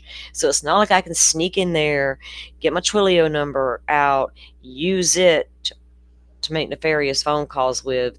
I just wanted to put that out there. And if you know, you know, there's going to be content you might see about that. And if you see it, just know that no, that's not. I have seen something about Twilio. Is there something else that uses it? You know, is there something else that uses it besides something like DoorDash? Or they tried to say there was, but they were trying to. At first, it was the creator who says it. Yes, goes into some confusing thing about how it's used for other things, but in the beginning, it was to tie it into the DoorDash driver, and then when that didn't pan out. And we spoke with this creator earlier, so you might can go there and catch that stuff. I just don't want to. Yeah. I just wanted to clarify. Any questions y'all have about could the DoorDash driver have done it, and you have a legitimate question, ask me. I promise you, I'll be honest with you. There's no way to manipulate that app. And no, you cannot call and request your DoorDash driver. And I don't care if somebody nefariously placed that order. Say Joe Blow, Joe Schmo from down the damn street 5 miles called that order in. Guess what? DoorDash still knows exactly what device made that call and what account paid for it. Regardless if Xana ordered that order or not, they know exactly who did. So, it was an order to throw everything off, timeline off. It really wasn't even Xana who ordered it.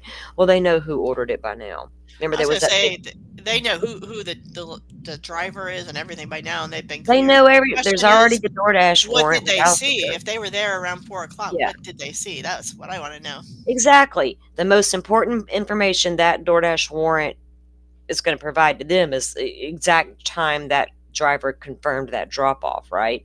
That's going to confirm the exact time that driver was in front of that house. And then I guess they'll know Xana retrieved the food because if it was in the home or in her stomach, But yeah, they did that search warrant so long ago. There's nothing with the DoorDash driver, and I know that there was a lot of content about it, and people still have questions about that. And I'm like, I don't understand how this late in the game you still might have a question about the darn DoorDash driver. Even if they did somebody call from down the road and place the order to throw off the timeline or to make it look like Xana was alive when she really was already gone, they're going to know who placed that order, how it was paid for, all the good stuff. So that's so easy to check out. But the biggest takeaway, I'm like you, did the DoorDasher see anything? Did he pass another car on Taylor? Did he pass any cars on King? Did he pass it as they were both entering and exiting the neighborhood? You know what I mean? Because you got the DoorDash at 4-ish, and then you got the suspect vehicle 1 coming in at 4:04. So did they see one another?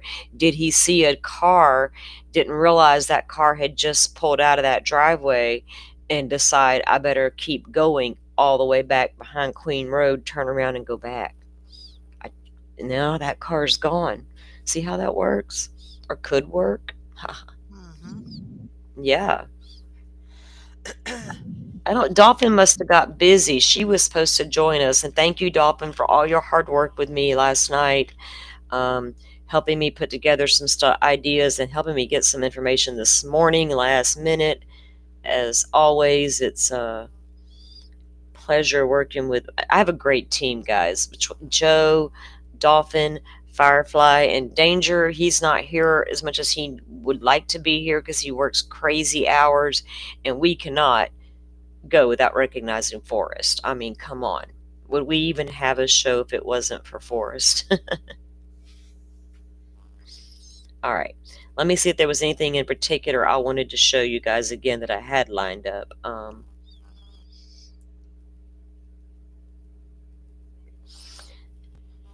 Well, not particularly with that.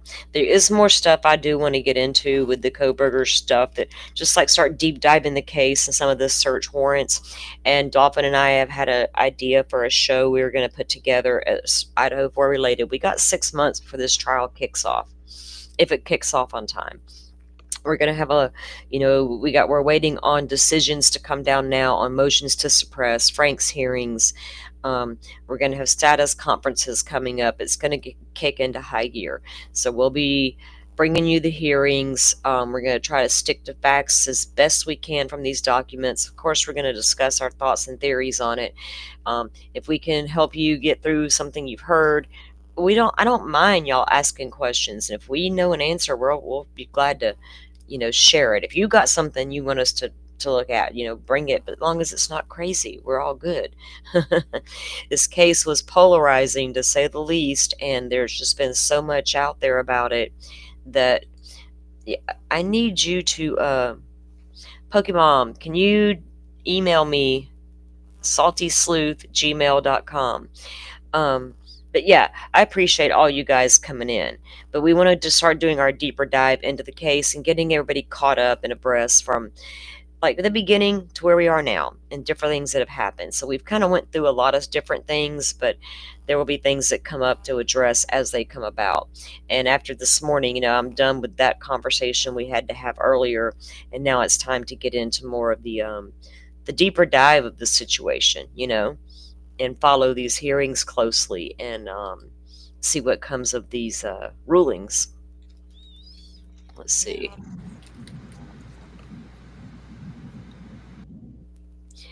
I know, right? Well, what if he did and we don't know? You talking about the DoorDash driver or BK? Huh? I hope BK didn't, or if he did, he took it out. What's that? A dash cam. My son Oh, a has. dash cam. Yeah, that'd be nice. Yeah, my if they son did. has one in his truck for shits and giggles. Like, I'm like, why you got that, dude? Oh, I just like it. Like when we had the snow, I needed to go down to the corner store, and like we hadn't been nowhere. Like that was day 2, and it was had done quit snowing, but there was snow everywhere. You couldn't even see the road. It was so snowy. And I know my boy. I was like, you know what? I need to go down to the corner store. He's like, are they open? I was like, yeah, they're open. I called them. And I was like, you want to drive me? He's like, yeah, I'll drive you. But he got in there and turned on that camera, and I'm laughing. I'm like, dude, you better drive slow. Don't you slide me off this road into the damn ditch, But yeah, he's got one. So a lot of guys, is it a guy My daughter thing? had one. My daughter had one on her car. Right? She lived Okay. in LA, so it's like, yeah, that's probably a good You thing. almost, yeah, right, almost a necessity. She had a car stolen too, so she always had the Oh low jack no. after that too. So it's like, whoa. Yeah, that's crazy. So yeah, again, all of you, let's see what Jeff's comment was here. Oh yeah, And his car's got nothing in it, and there were only 13 minutes to do this. The magistrate didn't know, or didn't get to know the fact. Hitler, the DNA is still on the knife sheath, though. And that makes me think of the judge was like, well, there's an explanation for why there's no DNA in the house, in the car, etc. Because some witness saw somebody taking their clothes off and putting it into a backpack. That murder suit just got stripped right off, didn't it? Yeah. That Dickie was, it was. Is that exactly what happened? Did he? Because it makes me want to apologize to Jeff, because we always laughed at him because of his, I didn't. Well, I sort of did. Like with the, it was just like I know joke with I the, know. With the, we laughed at a lot of people, though. We did. It's not, not, honestly, it could have been anything. It didn't have to be this shower curtain, but you know what? Yeah, the shower curtain thing's a little hard. Yeah. So I agree, but yeah, a lot of us did think, was there a suit worn? Did he strip it off? And this is no matter who the guy was, whoever that person was, did not leave a lot of evidence in that house. Yeah. They did something. They stripped off their suit right there in that kitchen floor.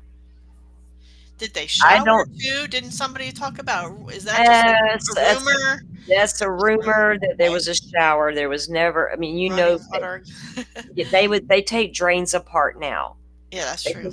They can see blood caught in the drains. They just found the other night. I was watching that Forensic Files, and they found old girl's shower cap down in the drain where she flushed it, thinking that it was gone. No. They found it, but the blood will sit there, in the U shape of the piping.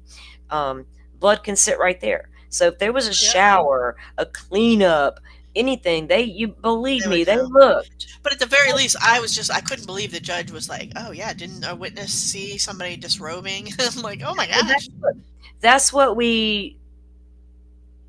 I was told. I did not hear that exactly yet, and I'm still going to review.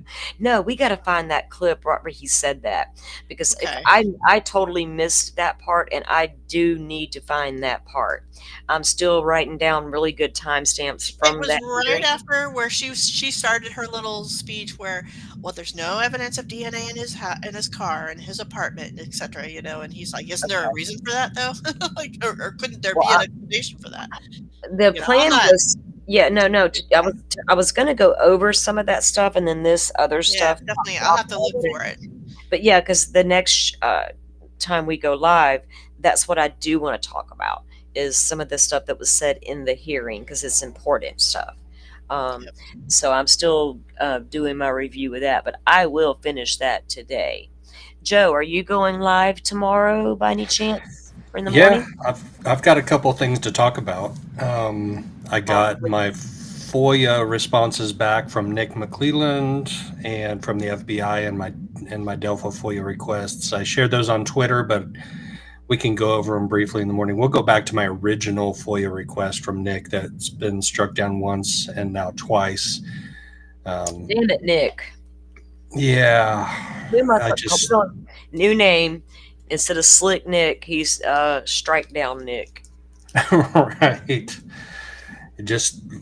He said, denied in full was his exact quote from his email. Denied in full. Denied in full. I better not say And then that. he said the reasons are the same as what I told you in my January 22nd email. So he didn't even bother to go into the reasons. He's just like, I already told you what the reason is. The ongoing investigation? Yes, that was yes. Well, if there's a man sitting in prison for 130 years committed the crimes that you got an ongoing investigation about. Explain that. Right.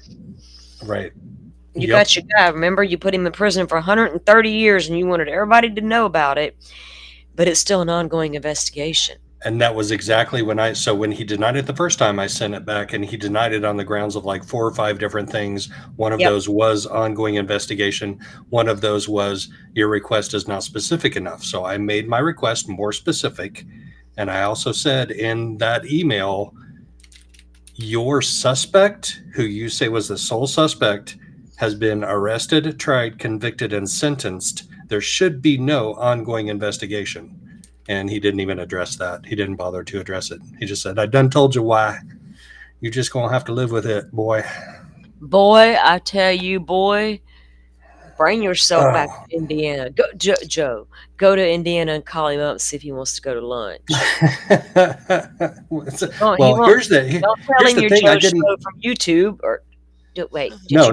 Yeah, no. Actually, I know what golf club he golfs at. So by the time I get back to Indiana, they should be opening up that soon. Maybe I'll just go. There you go. Follow him around the golf cart. Take some pictures. I'll go hide in the bushes and jump out right during his backswing. I'll jump out and be like, "Tell me why you denied my FOIA request." We need to know if he's left-handed or right-handed. It may come in handy later on. Oh.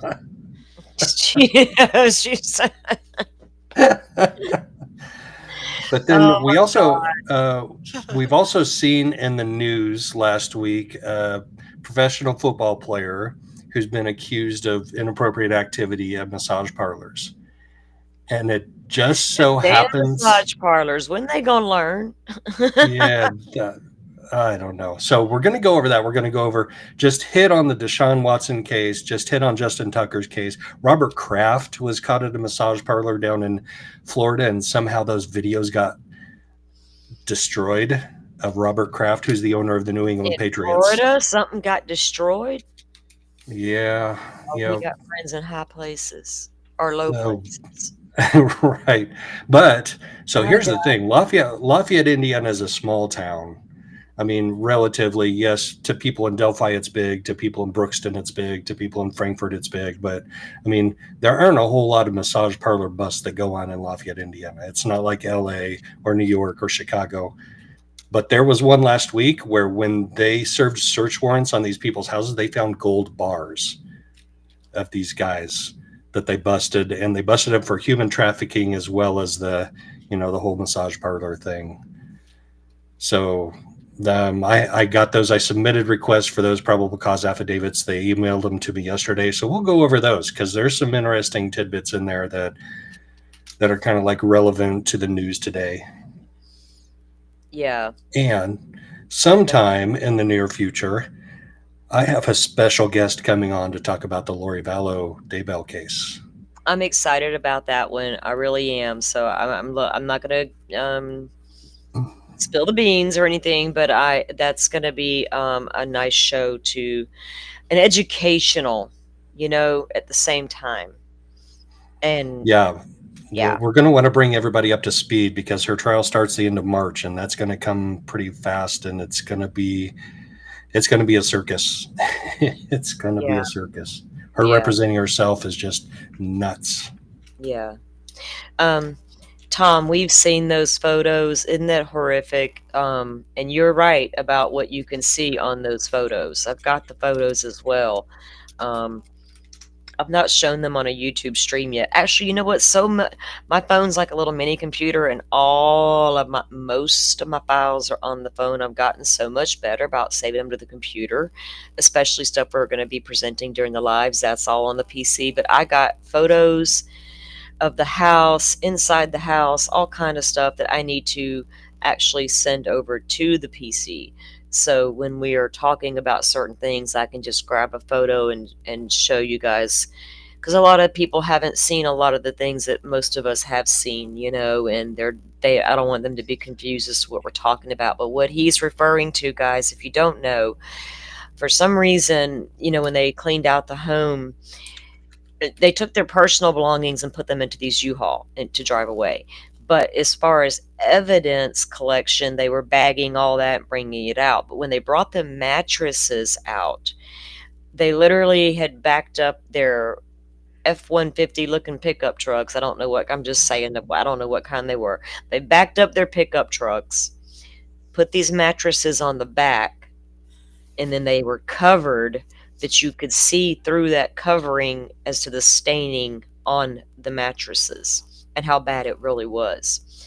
And it did appear that on Xana's mat, and you can tell the difference between Maddie and Xana's because they're different sizes. Yep. So Xana's did appear to have a very larger silhouette like a man. Unless Ethan was the one at the door and that was her, and there was just a lot of blood loss, that could be explanation for the large pattern of what we saw.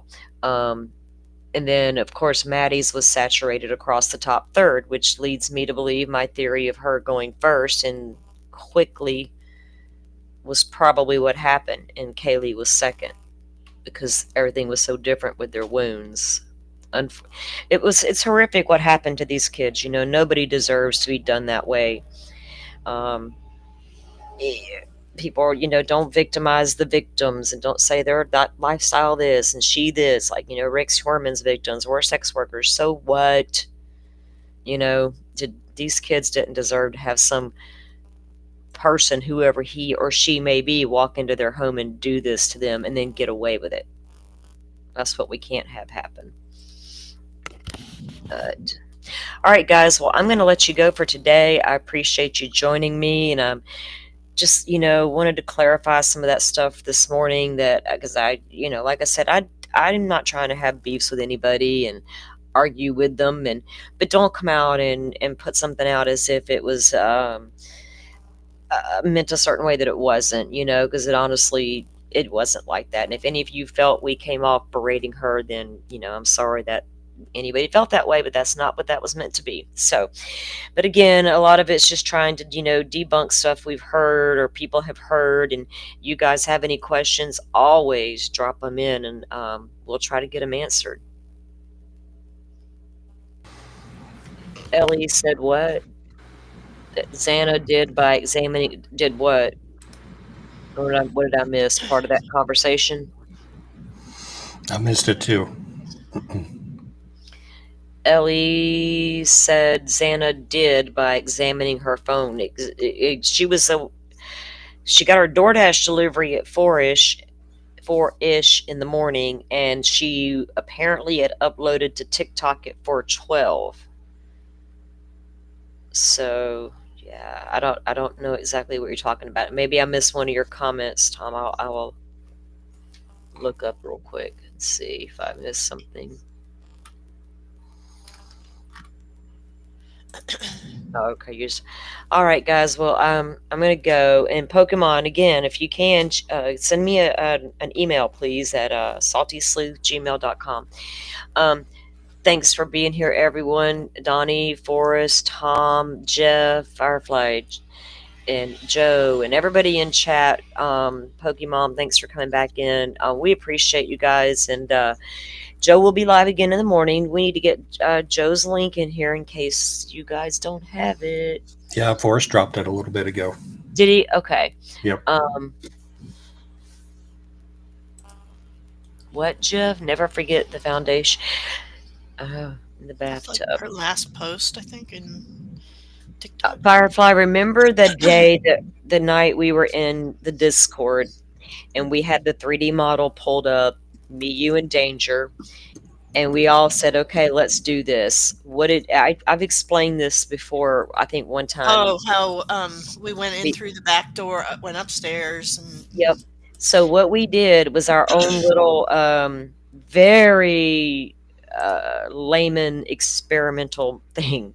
So there was a we still have it. I got an updated one. There's a 3D model version of the home, and you can walk in the front door or the back sliders and walk through the whole house. So what we did was we just tried to we were watching the time and all this. The car dips behind the buildings at Queen Road at 4:08 and the lights go out. Give the car time to park and get out and walk to the slider and make entry. Is it possibly 4:09 by then? Maybe 4:10, 4:09 and a half. Slip up the stairs. Stand there for 3 minutes and just stand there and imagine what could be happening in 3 minutes, 3 to 4 minutes, 5 minutes. As we were doing this, we're talking to one another and we're trying to watch the clock and what could be happening in here. We went right back down those stairs from the 3rd floor back down to the 2nd floor, which would place us right in front of Dylan's bedroom door. And I said to Firefly, "What time is it?" according to our little virtual world there. And she said 4:12. TikTok. That's what time she allegedly made her last TikTok post. Now, that's a very unofficial Salty Sleuth Investigations team, whatever you call it. I just lost the word. Experiment. Mr. Steve would have been proud. But I don't know. There's just a lot, people have questions about timelines and this and that. And it's took us all a long time to get there with some of it, we all had those same questions about the timeline, the 8-hour gap, what's up with that crazy roommate, all that we have asked all of the questions. That's why I'm saying, and if you guys have any, certainly, please ask us.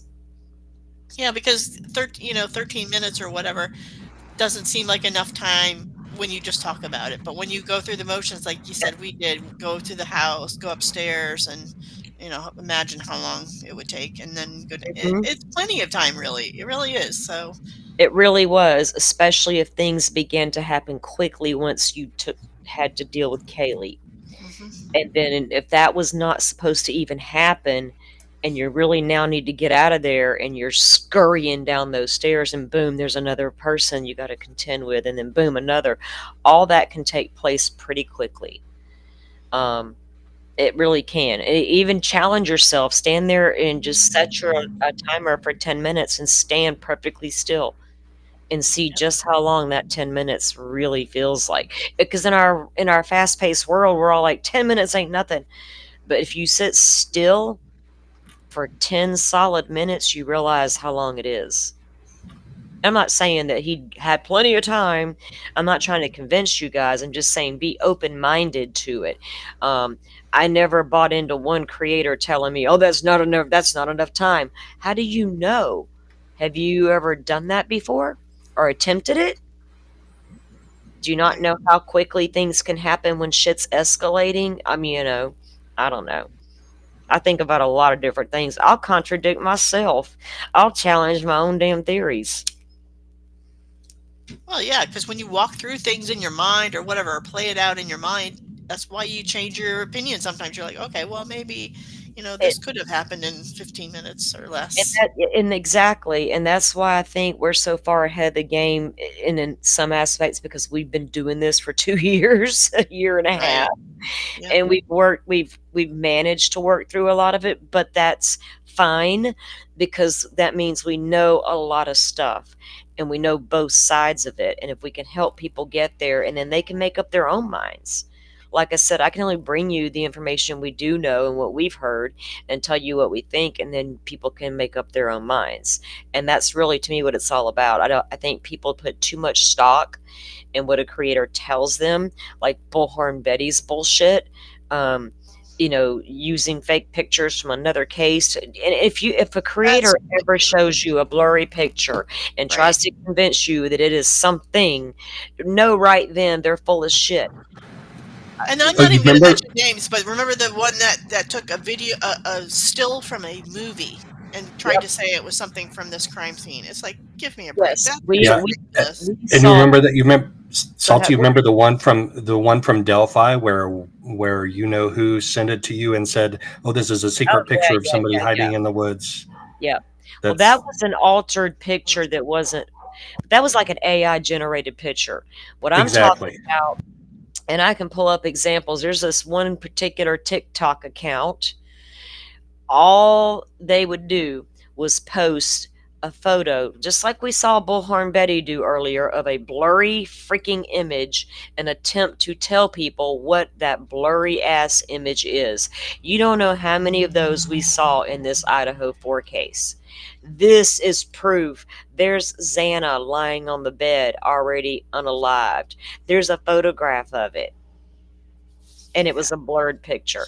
There's been photos of, this is a still shot taken from the snuff movie that they did that night.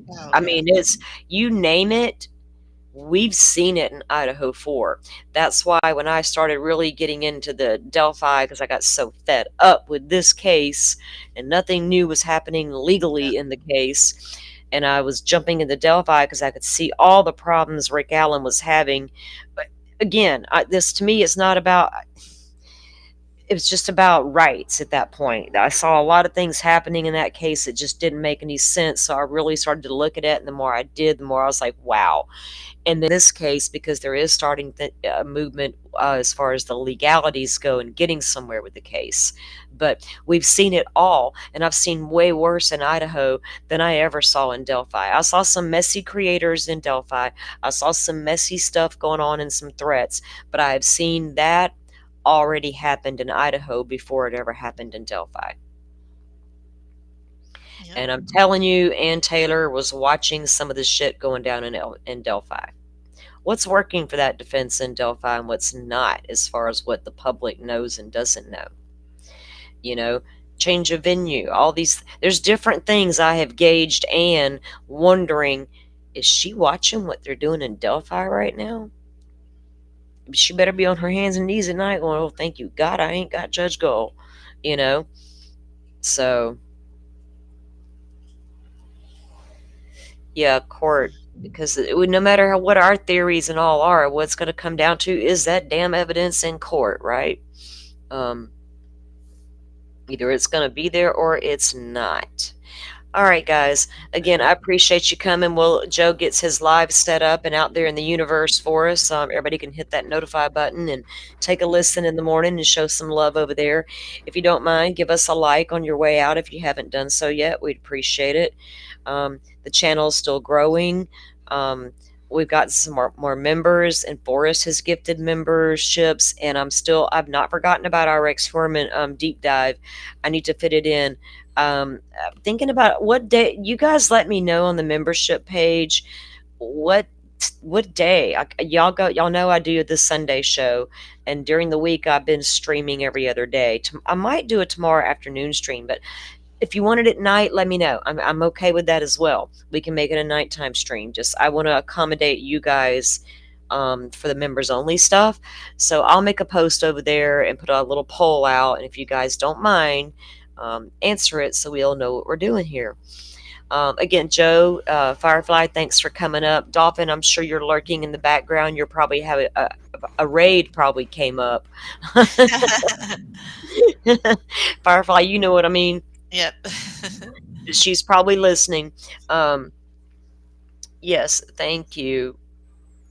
You Jeff. He's new at this, y'all. He don't know how to do it. He's so darn new at this stuff. Gosh, Jeff, where'd you come from, man? I want to know why he doesn't do lives, because he's got a channel. He could do. He's done a couple here and there, but I think Jeff got ridiculed. Like you said, though, he got ridiculed so much in the past. Yeah. You almost look. When I first started going live, Firefly, I was intimidated to cover Idaho 4, and you know why? Because of all the channels that were covering it appeared to be Koberger didn't do it, and that's what you got to believe to be in here. And if you come in here and challenge that, we are going to be hateful to you, huh, Jeff? And we're going to say stuff sideways to you and call you stupid and uncritical and blah, blah, blah. You got to be thick-skinned to do this streaming, because no matter what you say, somebody will take your words and twist it. Exactly. And make it into something it's not. I mean, right? I'm not good at that. I would take criticism poorly. I know, but I'm just brand. Right. I'm just brand new. I'm just brand new to this, and I have a fantastic supportive community. Like, I have a lot of people that share time in, like Bob Mata's Defense Diaries podcast, and the other channels that are adjacent to that, Publicly Buzzed, and Steve has given me support. So very supportive community, and it still requires a lot of work, and not just mental energy, but emotional energy, just to like put yourself out there. Definitely. That's true. And Bill, like I've said, we've cultivated a certain kind of community. When you start out hot and you're cultivating a conspiracy and you're cultivating a crank situation, or if you're cultivating a bullying type chat, that's what you get. But we've always tried to steer away from that here. All opinions are welcome at all times. And we've had a couple of little trolls here and there, but I can handle them. Now, I got mad that one time during the Maddie Soto because that was a bunch of bullshit. Mods coming in here trying to mess up my stuff on purpose. That was a different story. But, you know, I can be totally the adult in the room, or I can be the child in the room. The way I roll is going to be however you come at me. Even sometimes you might come at me, not y'all, but if a troll comes at us, I might can laugh them off and just kill them with kindness and just laugh at their ass the whole time. That's right. Just like Jeff said, never give back the vitriol they throw at you. Yeah. Because they're trying to get under your skin, you know? Exactly. And if they're coming in here, you know, throwing shade at the family or purposely being hateful and misinformation, they're just gone. None of that warning bullshit. You know, we've asked you nicely to stop. Just bye, bitch.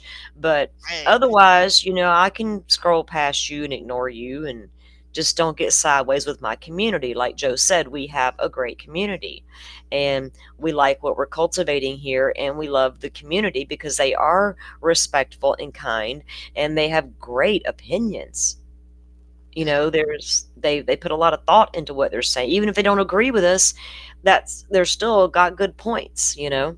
So we love that, and we want to keep that and grow that. So we appreciate all you adults for coming in and doing just that. Yep. All right, guys, I'm going to really let you go this time. Right. And Joe, we'll look forward to seeing you in the morning. All right, we'll see you in the morning, everybody, and in the chats in between. That's right. Everybody have a great afternoon. Thank you all for watching this here video. Please like and subscribe and follow. Much love from Little Yas to